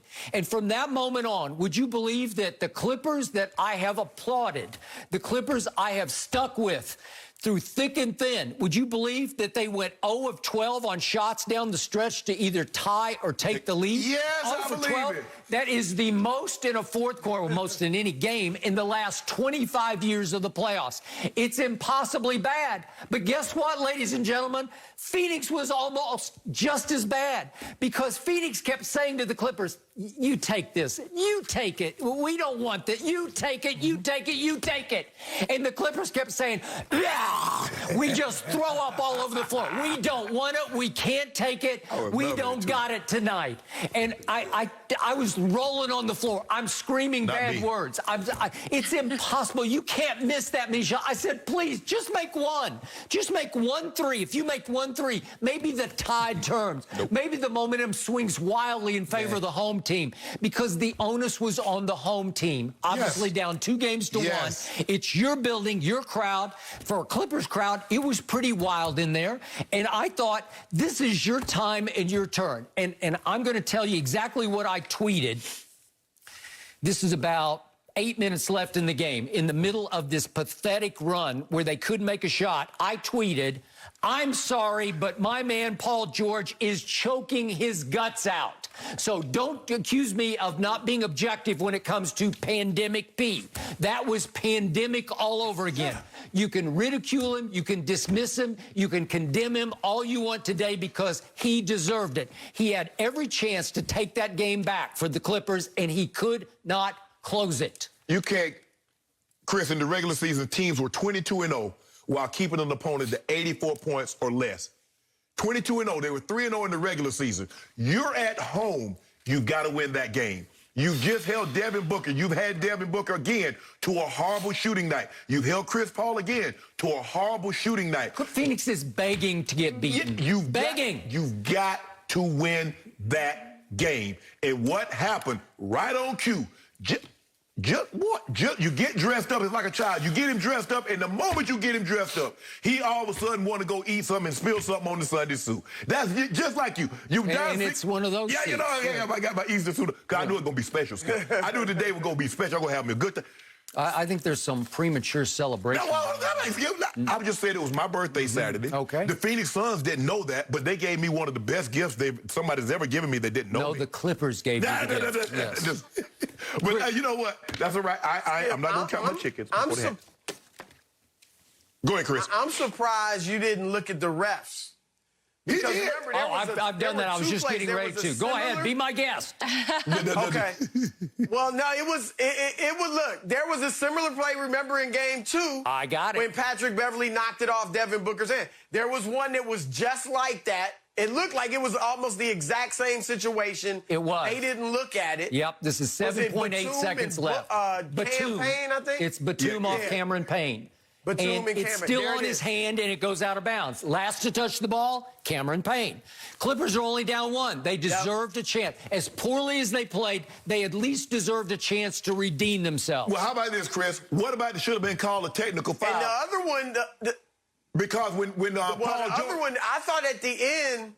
Go ahead, Chris. When Chris Paul... Yes. Thank you. Was called. They fouled Chris Paul. The double It's a phantom foul. There's no foul. They didn't touch him. Nope, they didn't touch him. No. It's and the it looked like did he travel? Foul. Yeah. Thank you. Right. The refs anticipate a foul that is not committed. There's no foul. There's no foul. There's no contact whatsoever by Pat Bev or Batum. No contact. Chris Paul flops. He falls flat. He travels with the basketball, and they don't call it because it's Chris Paul, and they want him in the finals. Obviously. Chris, there's no foul. Chris, what about Paul George walking by Devin Booker and shoving him, and Devin Booker shoves him back and gets a technical call? Paul George should have been out of the ball game. Fair. Paul George did that. You saw that too, Skip Bayless. I liked it, actually. It was the first sign of life I saw from the Clippers all night. Yeah, they got retaliation. That was Paul George did all that. Okay, that's fine. But Chris missed one play with 58 seconds left in the game. My man, T-Man, Terrence Mann, drives it, attacks the basket, and scores it. And Bridges just hacks him across the hand as he is scoring. And... play on. There's no call. We're at the park. We'll call that. Do I know for sure he could have made the free throw? No. I think he could have. If he does make the free throw, all of a sudden, that one-point game with those 2 non-calls at the end of the game would have been a tie game. I'll take that. So the ref said, no, not tonight, not tonight, not tonight. And Chris, I told Shannon, maybe the refs are just saying, you haven't earned these calls. But it's a crucial turning point playoff game. They deserved chances to redeem themselves with those 3 calls, and they did not get them. So once again, it appears to me that somebody in the league office wants Phoenix in the finals, and I don't blame them because there's no Kawhi. Well, if you shoot 16% in the fourth quarter and you shoot 61% from the free throw line, you go 8 of 13. By the way, 2 of those were intentional misses at the end of the game. And guess why they was intentional? Would Paul George have intentionally missed that second field goal had he not missed the first one, Chris? He intentionally missed the second because he missed the first one. Am I correct, Skip Bayless? Call it like you see it now. I just did. I told you. I said choking his guts out. Yeah, I tweeted that. But you can look it up. But I need you to provide context. When you say someone missed 2 free throws they did. Well, they count on how bad it sounds. But why did he miss the second one on purpose? DeMarcus Cousins missed one. I ain't talking about DeMar. I ain't talking about Boogie. I ain't talking about Boogie. I'm talking about your guy. I'm talking about Polyester P, the guy that shrinks when the heat's on. Lay it on. I need you to go more. Condemn him. Hold on. I need it. Go. Reggie Jackson had 20 points on 24 shots. Paul George took another 5 of 20. Get him out of my sight. No. Don't keep him in your sight. Yeah. As a matter of fact, Reggie Jackson been saving a lot of people's legacy on the Clippers. And it's time's up. The genie's out of the bottle. Okay, this series is over, says he. Says he. Well, it's over. I ain't gonna say it's over, but I got that turkey, I got that chicken in the crock pot, and it cooking, and I left it on. Really? I just said it's gonna be done when I get home. That's all I'm saying, Chris. It's not done right now, but it's gonna be done in a little while. Sounds like it's gonna be overdone. No. I let that thing cook about 150. Cook it all day, Chris. That's one thing about the crock pot. You sure you turned it on? I left it on. That's the one thing. Cut me some onion up there. Got some carrots, some green peas, some garden peas. It's gonna be ready when I get home. No mercy. Back down. The Clippers are on the brink of elimination following their Game 4 loss to the Suns Saturday night, but Ty Lue is optimistic that his team can bounce back from the 3-1 series deficit, saying, quote, "It's very doable." Chris Broussard is still with us. Now, Chris, I know you said that the Suns were poised in the win, but who you got who wins Game 5? I'm with Shannon. I think Phoenix closes them out tonight. My original pick was Suns in 7, but I think they go ahead and get rid of them tonight and put the Clippers out of their misery. A lot of it, look, I think that Paul George is worn out. I think he's spent, both emotionally and physically. I think he's spent. Emotionally, Paul George did not sign up for this. He didn't sign up for the pressure of being the man and carrying a team night in and night out. Now, look, I know last segment he was getting ripped to shreds, but he's been pretty good these playoffs. I mean, I think he's actually helped himself in these playoffs more than hurt himself. I'm talking about overall, 26 points, almost 10 rebounds, almost 6 assists a game, leading the Clippers in rebounds and assists. But he didn't sign. He's what we thought he was. He's a second guy at best on a championship team. If he has to be your best player, then there's a cap to how far you're going, and that cap is the conference finals. And so now he's their best player, and he didn't sign up for this. The pressure of every night being scrutinized. Every night you have to deliver. Every night you got to make the free throws. He was content being Russ's Robin in Oklahoma City. He was content coming here to be Kawhi's Robin with the Clippers. Now, all of a sudden, he's got to be Batman? And look at his... And he's played 41 minutes a night. He's played by far more minutes than anyone else in the playoffs. So I'll give him credit for that, but that's why I think he's spent. And his field goal percentage is going down further and further by the game. Game 2, 43%. Game 3, 35%. Game 4, 25%. I mean, so I don't know what he's going to shoot tonight. 10. But I think the Clippers are done. Now, that might be good news for Clippers fans because I've been wrong on them this whole postseason. But I do think Phoenix closes them out tonight. Close the door. That Teddy Pendergrass song, you remember that song, Chris?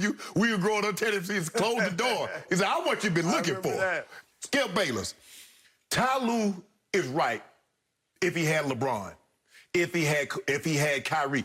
If he had Kawhi, he wouldn't even be in this situation. I believe if he had Kawhi, he might be 3 up. Because I do not believe the Suns are beating the Clippers without Chris Paul twice if Kawhi's in the lineup for the Clippers. So I will concede that, but he's not there. Welcome to the club. Where you don't have your big guns. I feel very comfortable saying, had we been healthy, Lakers going to the finals. You feel that way too, huh, Chris? But anyway, back to our originally scheduled programming. See, the one thing that Ty Lue failed to mention, that in that Game 5, LeBron had 41, 16, and 7. And Kyrie went for 41, 3, and 6. And then in Game 6, LeBron went for 41, 8, and 11. Now, I want you to tell me who on this team for the Clippers, what 2 players are capable of giving you 82 points? Oh, that means, okay, continue on then. So is it my turn? No, it's not your turn. Okay. So, doable. Skip anything, put man on the moon. Anything possible. We came out with a vaccine for COVID in less time than any virus that we've ever created, that's ever been created. So anything's possible. But let's talk about likely. Let's talk about probability, because that's what we like. We're analytics guys up here, Chris. We do analytics. What's the probability of it happening? You ain't going to put no money on it. You won't bet a thing. Not one single case or do. I'll take 5.5 right now. I'll take 5.5 points. That's what Fox Bet says it is. I'll take 5.5 for 5 cases. Going once, twice, no guts, no glory. Maybe by the end, maybe by the end of the show. So they are done. But you won't give me the 5.5 that Vegas and Fox Bet says this game is. I give you 5 because I won't no half. I'm 5.5. No, Skip. 5.5. That's what it is. Skip, you can't get you no either half. Take the spread or you don't take it. How do you get half a point? You can't walk up to the betting window in Vegas and say, give me 5 instead of 5.5. Oh, you the betting winner now, so now you the house again, huh? Okay, now it's my turn. You guys are almost certainly right about everything you just said. Obviously, these Clippers have played from the bottom of a sinkhole throughout this playoffs, and they were the first team ever to come from 0-2 down in consecutive playoff series. But to your point, they had their best player. They had Kawhi Leonard. And when it was time to rise and shine, Kawhi took over those 2 games at Dallas, games 3 and 4, and you know the rest of the story. I'm with Chris. It's very possible that fighting uphill and Paul George playing by far the most minutes of any player in these playoffs, it's very possible he and his teammates have just run out of psychological gas. They keep fighting from up until finally they say, we just can't fight anymore. But I'll remind you what Chris Paul said live on, what was it, ESPN on Saturday night? Yes. Live on ESPN right after the game, I'm just going to paraphrase, but he said something to the effect of, them boys just won't quit over there. They won't. No. They just won't quit. So what does my eye test tell me about the games I've seen so far? Clippers aren't that good? First game, it's pretty close. It went down to a bizarre Rondo defensive gaffe. Oh, now you blaming Rondo on the whole series. Well, somebody blamed him besides me because he ain't played anymore since then. And then game 2, it came down to a blown referee call off Ayton's fingertips. If you rule that correctly, the game is over and the Clippers are up 2-1 right now. You know it and I know it. And then we saw 3 referee blunders down the stretch of game 3 on Saturday night at Staples. And you say, well, wait a second. These teams are very evenly matched. And I think the Clippers have no fear of playing back in Phoenix tonight. So to me, I weirdly believe that the Clippers will do what the Clippers do, the hardest way possible. And now it's even harder to me than 0-2 down. They're down 3-1. But all they need to do, they know, and Ty Lue will instill this belief in them. If they go pull this game out, they get to go home, and all of a sudden the pressure is just swinging hard onto the Phoenix Suns. And you say, well, Paul George has never done this, never done that. Well, what's Chris Paul done in his career? Help me out. Not gag like polyester. Okay, well, I don't know about that. So what's I don't know. Has Chris Paul ever blown any 3-1 leads in his career? Yeah, he has. And he mentioned that too. He did. And leave him alone about that. Thank you very much. Has Paul George ever had a 3-1 lead? Mention that. No. Has Devin Booker ever been in a position to close out a playoff series? No, he hasn't like this. He in position now. Okay. He in position now. DeAndre Ayton's just trying to figure all this out. It's going to be all different tonight. But I want to know what our excuses is, because last year, when everybody was talking about PG, when he was cracking on Dame Lillard, you remember, Chris, do you remember in the bubble when Dame missed those free throws? If somebody was on the sideline with Pat Beverly rolling over, I thought it was Dame time. That was Paul George. You see what happens, Skip, karma. You know karma funny like that. Sometimes they say you'll get your karma in the afterworld, but sometimes karma's like Amazon Prime. They'll deliver that thing to you the next day. You see what happened to him, Chris? Now look at him. He get to the free throw line in the fourth quarter like a bridge in an earthquake, just wobbling. You know who he's reminding me of? He's reminding me of LeBron James. Why are you talking about LeBron? LeBron ain't here. The worst superstar late-game free throw shooter I've ever seen. It's not even close as LeBron James. No. Look at the stats. Paul George. Look at the stats. Paul George. Well, he's not a superstar. Are we putting Paul George and LeBron in the same sentence? Thank you. Paul thanks you. You better stop that. You know what?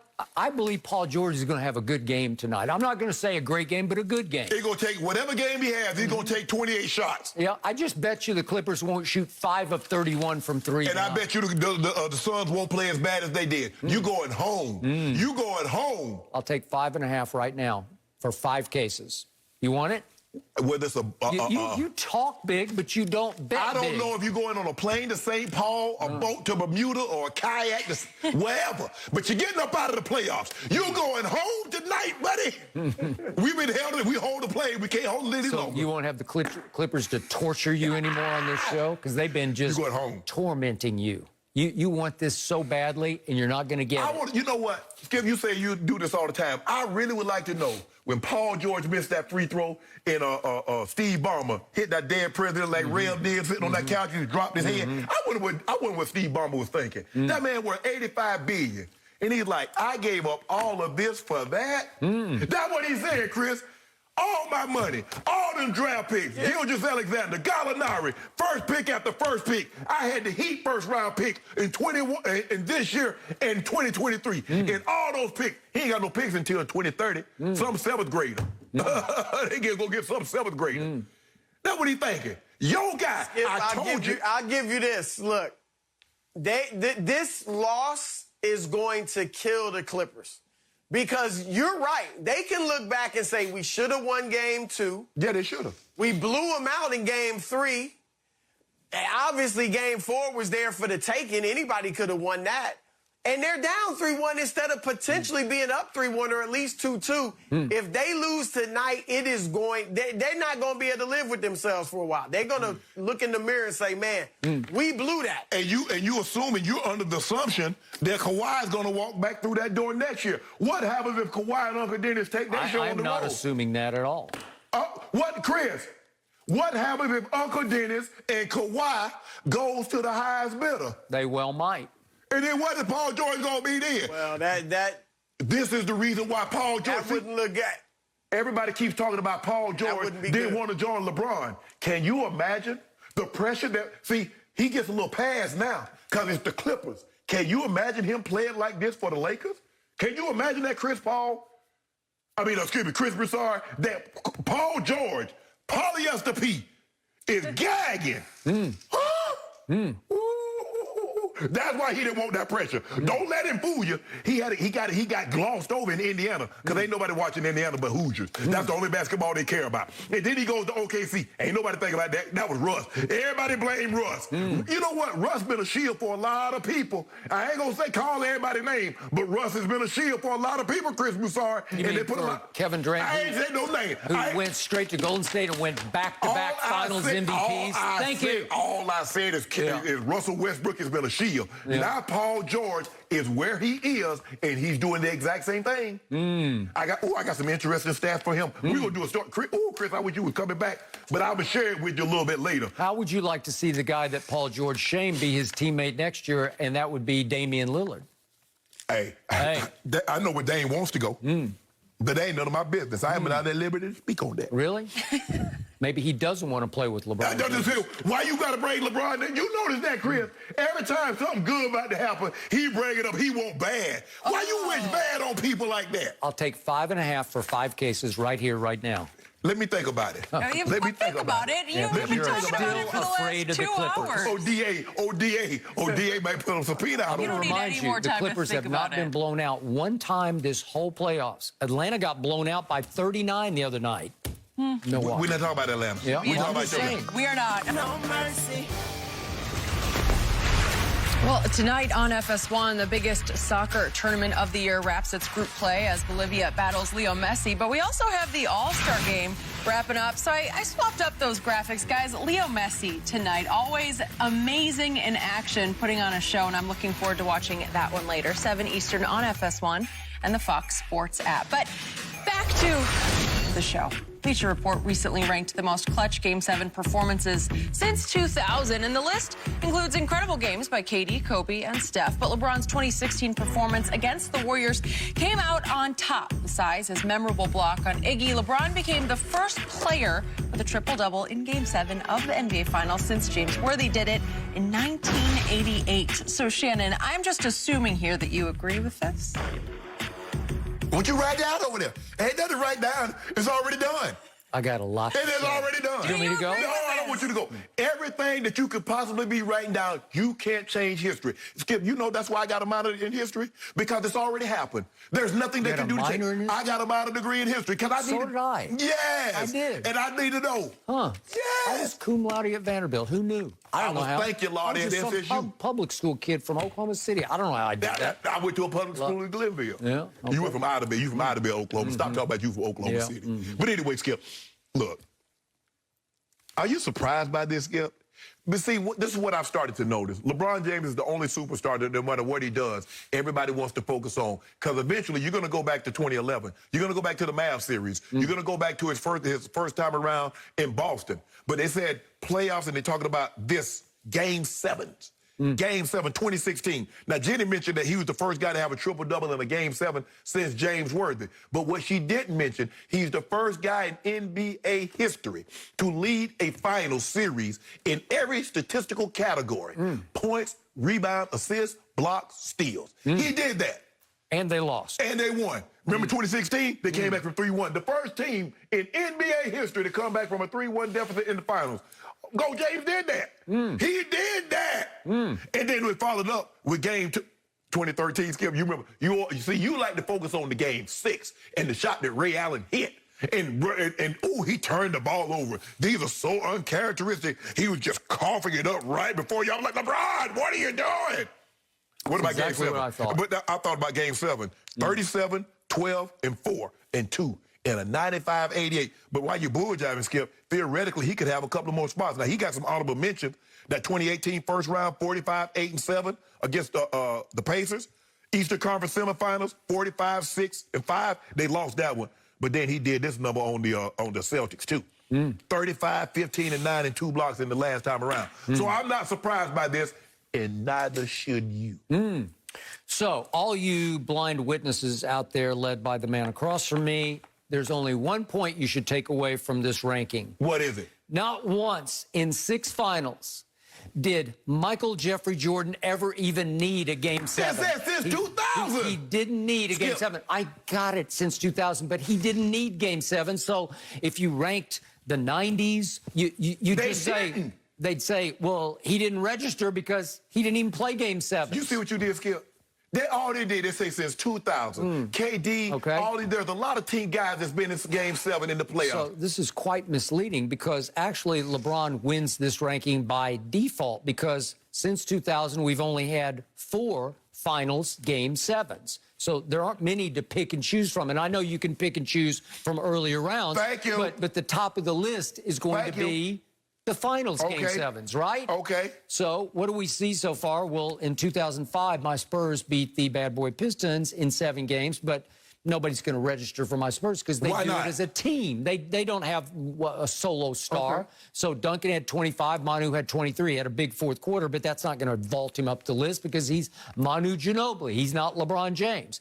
And then we had Lakers over Celtics in a Game 7 in 2010. Who's on that team? Kobe Bryant. Okay. But that Game 7, he shot 6 of 24 from the floor and 0 for 6 from 3. Well, it's going to be hard to say, well, that was better than LeBron's Game 7. Well, Skip, you said, okay, obviously it's finals game. There was finals game. But you could have picked first round, second round, or the conference finals in any. So there were plenty of Game 7s you could have chose from. Choose one. Okay. Find one. So they picked LeBron's 2013 Game 7 and 2016 Game 7. Well, what happened? You said it for me. In 2013, you need context. You need circumstances. Yes.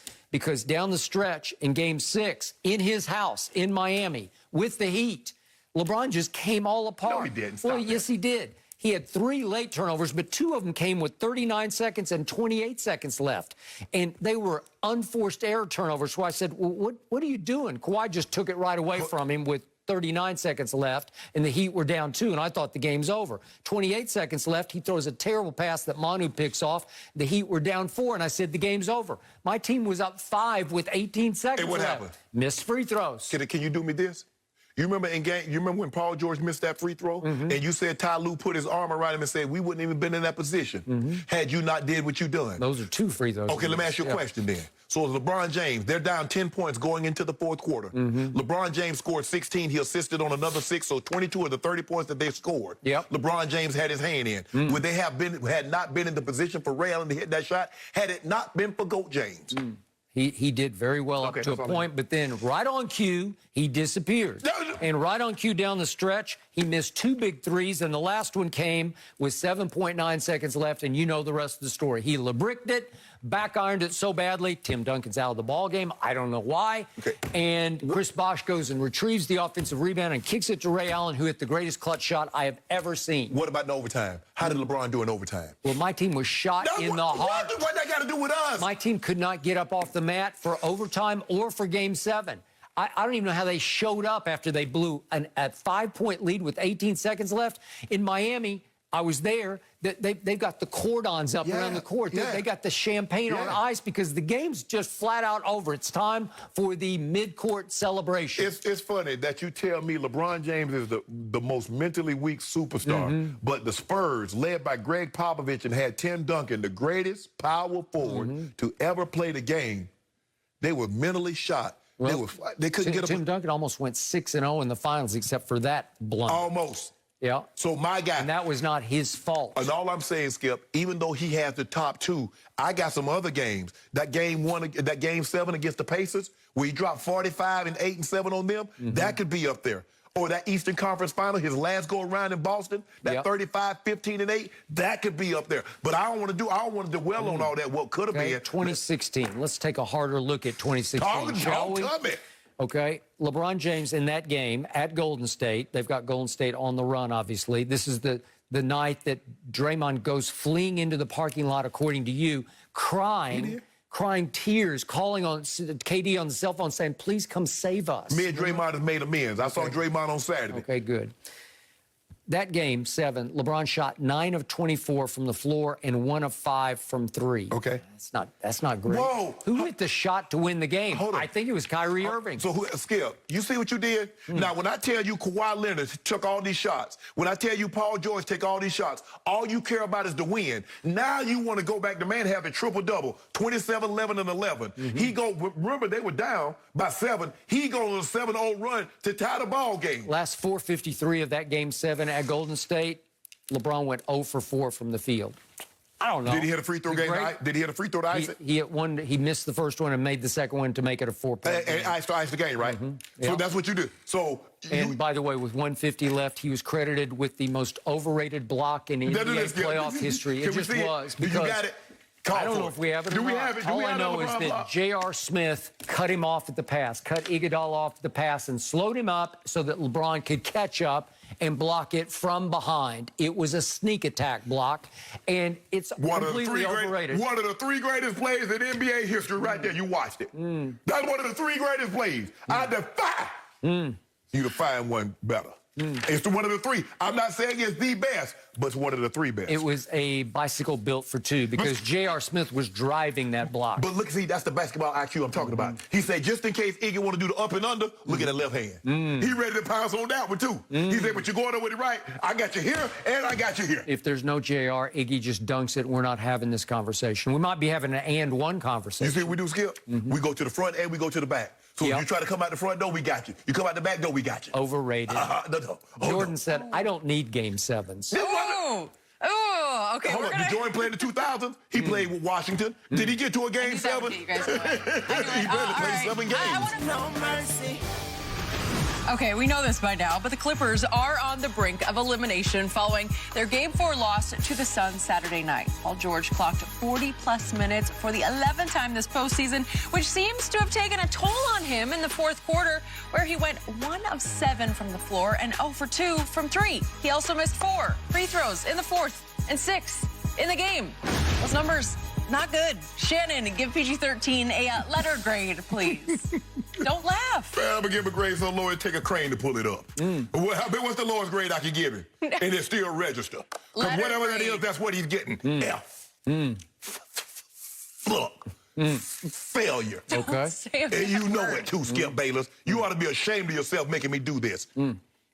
All I know is this. The guy that called himself Playoff P, in the Game 4, 4th quarter, 1-possession game, he was 0-6 overall, 0-3 from 3. I don't even want to show you the tape anymore. Hold that tape. I don't even want to see the tape. In the 4th quarter percentage in the series against the Suns, an 89% free throw shooter, shooting 65%. Is that clutch? This is what's going to get you, Skip. I know you didn't know this, but I had to dig deep. Paul George has 11 career playoff games with at least 15 attempts. He's shooting 25% or less. That's the 3rd most in NBA history since they started the playoff 54-55. That's playoff P. Okay. That's what he's doing. That game was right there for the taking. You said it. The Suns was choking. Begging. Take it. Please take this game. We don't want it. Take it. Paul George said no. I got to be me. I got to be the guy that I am, the guy that I've been in the playoffs since. Now, I would concede this. Early on, when Paul George didn't have the pressure, early in his career against Indiana, and he's going against the Heat because they were expected to lose, and he could play free, he was something to behold. He was spectacular. But then he started to build, and then as you build, there comes along something called expectations. He's never been that guy since when he had expectations. Go back and check the tape the 2 years he played with Russ. Take a look at it. Take that last year when he played with alongside Kawhi. Take a look at him right now. The numbers speak for itself. But he gets an F for Game 4. And anything less, he's uncivilized. So So it is my turn, and I'm going to give Paul George the same grade that I gave Chris Paul for this game, which is an F-. F-, because Chris Paul is the more decorated player. He is the more highly acclaimed player. Nobody would say that Paul George is better than Chris Paul, would they? No. Nobody would say that. Why are you bringing Chris Paul in this? You give him a grade on his own. I'm going to give you perspective. I'm going to give you context here because Chris Paul in this game went 6 of 22. He went 0 of 3 from 3. At least Paul George made 1 3, right? Oh, my goodness. Paul was 5 of 20 versus 6 of 22. Actually, Paul had a little better shooting percentage from the floor than Chris Paul did. So I'm going to give them both an F- for this game, just to keep it in perspective, because it was one of those games when nobody did nothing. You can't find me anybody on either team who really played at a high level except for Ayton's 22 rebounds. But there were so many missed shots, he probably should have had 30 rebounds, right? Yeah. Okay, well, at least Paul George had 16 rebounds. At least he had 6 assists, and he had a couple of very nice feeds.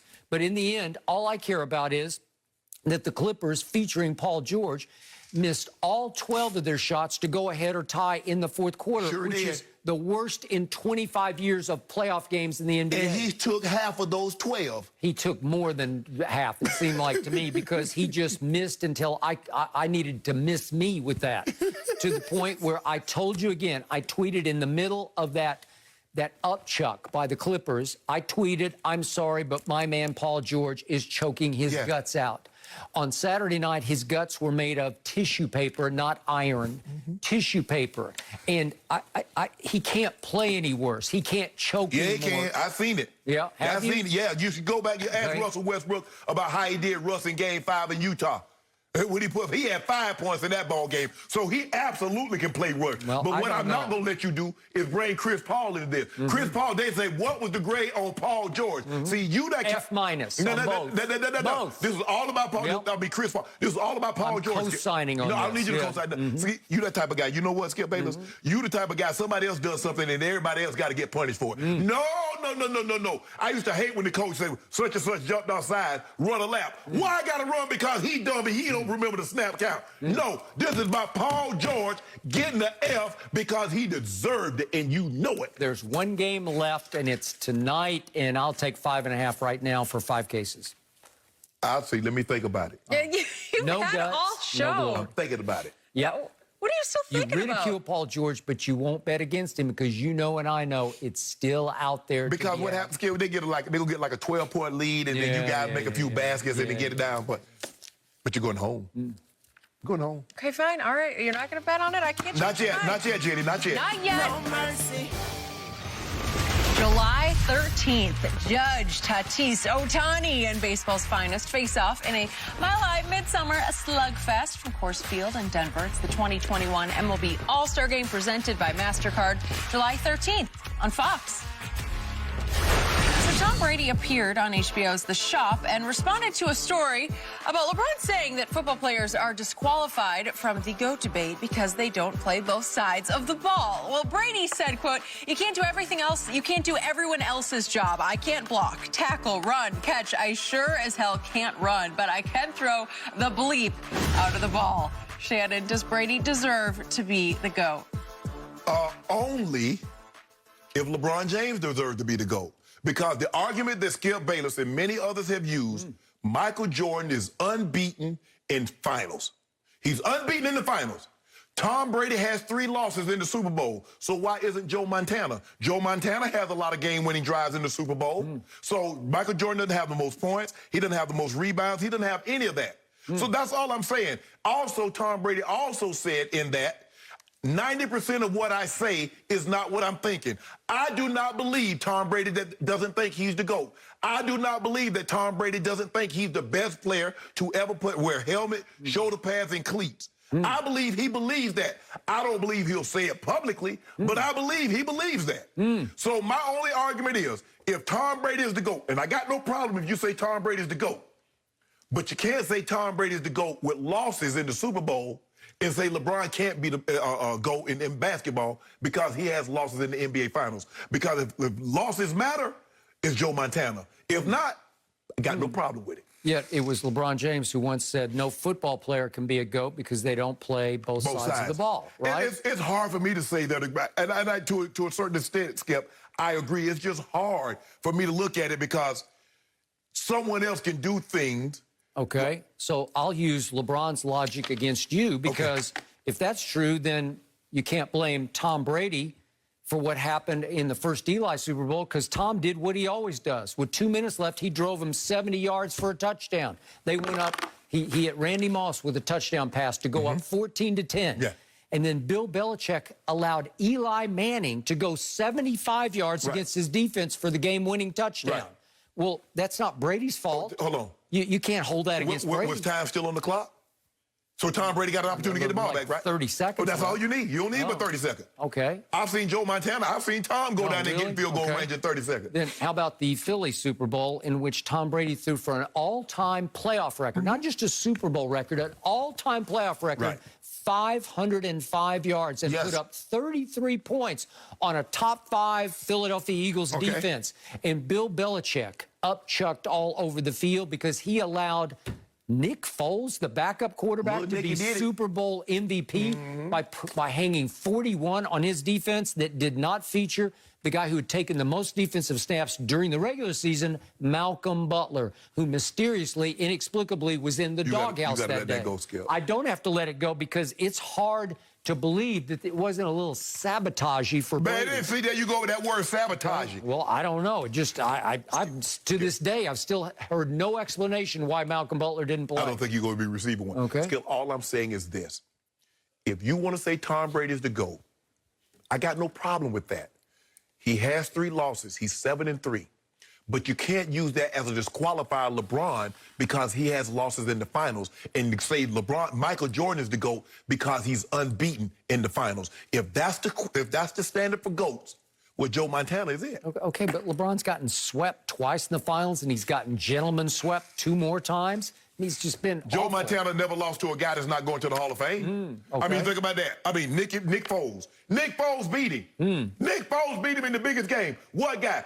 Joe Montana took down John Elway. He took down Dan Marino. Am I correct? Yeah, but Tom Brady has won 6 Super Bowls with 6 game-winning fourth-quarter drives. That's impossible. How many losses he got in their games? Okay, well, I told you 2 of them were not on him. Okay. You can put that one, the second Eli on him. Okay, Joe got none. We can't put that on nobody. Joe is undefeated in the Super Bowl. Okay, so who do you think the GOAT is in football? It's your sport. No. Yep.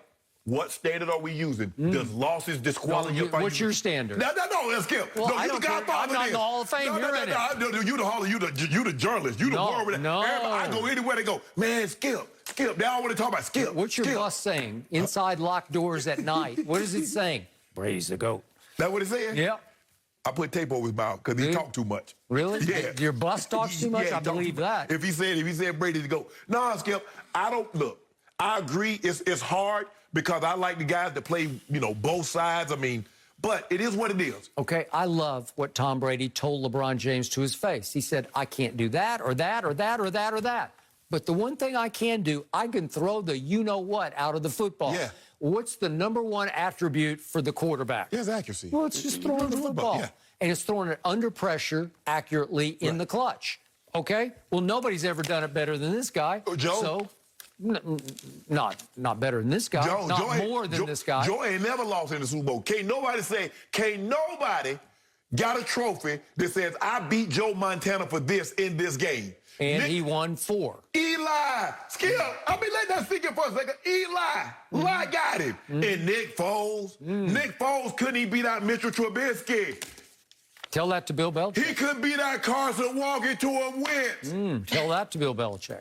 He went to the Rams, couldn't beat out Sam Bradford. Tell that to the overrated Bill Belichick. I think that was Sam Bradford there, but anyway, he couldn't beat out whoever was there. He couldn't beat him out. What we're watching with the playoffs, guys. No mercy. The Clippers are on the brink of elimination following their Game 4 loss to the Suns Saturday night. But Ty Lue is optimistic that his team can bounce back from the 3-1 series deficit, saying, quote, it's very doable. So, Shannon, this is your moment. What's Paul George's line tonight, and what is the score? Skip, his efficiency has just been terrible. Now, this is very doable. They just need to get off to better starts in the first quarter. But Paul George is averaging 28 points a game, but it's taking him 24 shots to do it. And so he needs to be a more efficient player. But I'm going to say he has 28, 13, and 6, but it's going to probably take him 25 shots to get that number, and they lose 100-95. 195. Yeah. So I'll take 5.5 right now. No, Skip, I got 95. No. No, they're going to lose by 5 on the head. So I believe Paul George has a big bounce-back game. I believe he goes 30, 13, and 10 assists because they cash in some of the passes that he makes because they didn't cash any of them in the fourth quarter. And I believe the Clippers survive and go on to a home game 6, 105-102. And I'll give you 5, and I'll take 5.5 right now. I'll give you 5 right now. Okay. I'll give you 5. 5.5. 5, going Skip. once, Nope. twice. Nope, what's going there? Nope. And in closing, I would like to say, go Vanderbilt Commodores, win back-to-back national baseball championships starting tonight in Omaha. You got lucky. Go Doors. You got lucky. The other team had to out-cover Kobe. We just don't. That's a fake victory. Enjoy the game tonight. I'm really sad we didn't get a bet there going. I'll just get it back to Ask them if they win.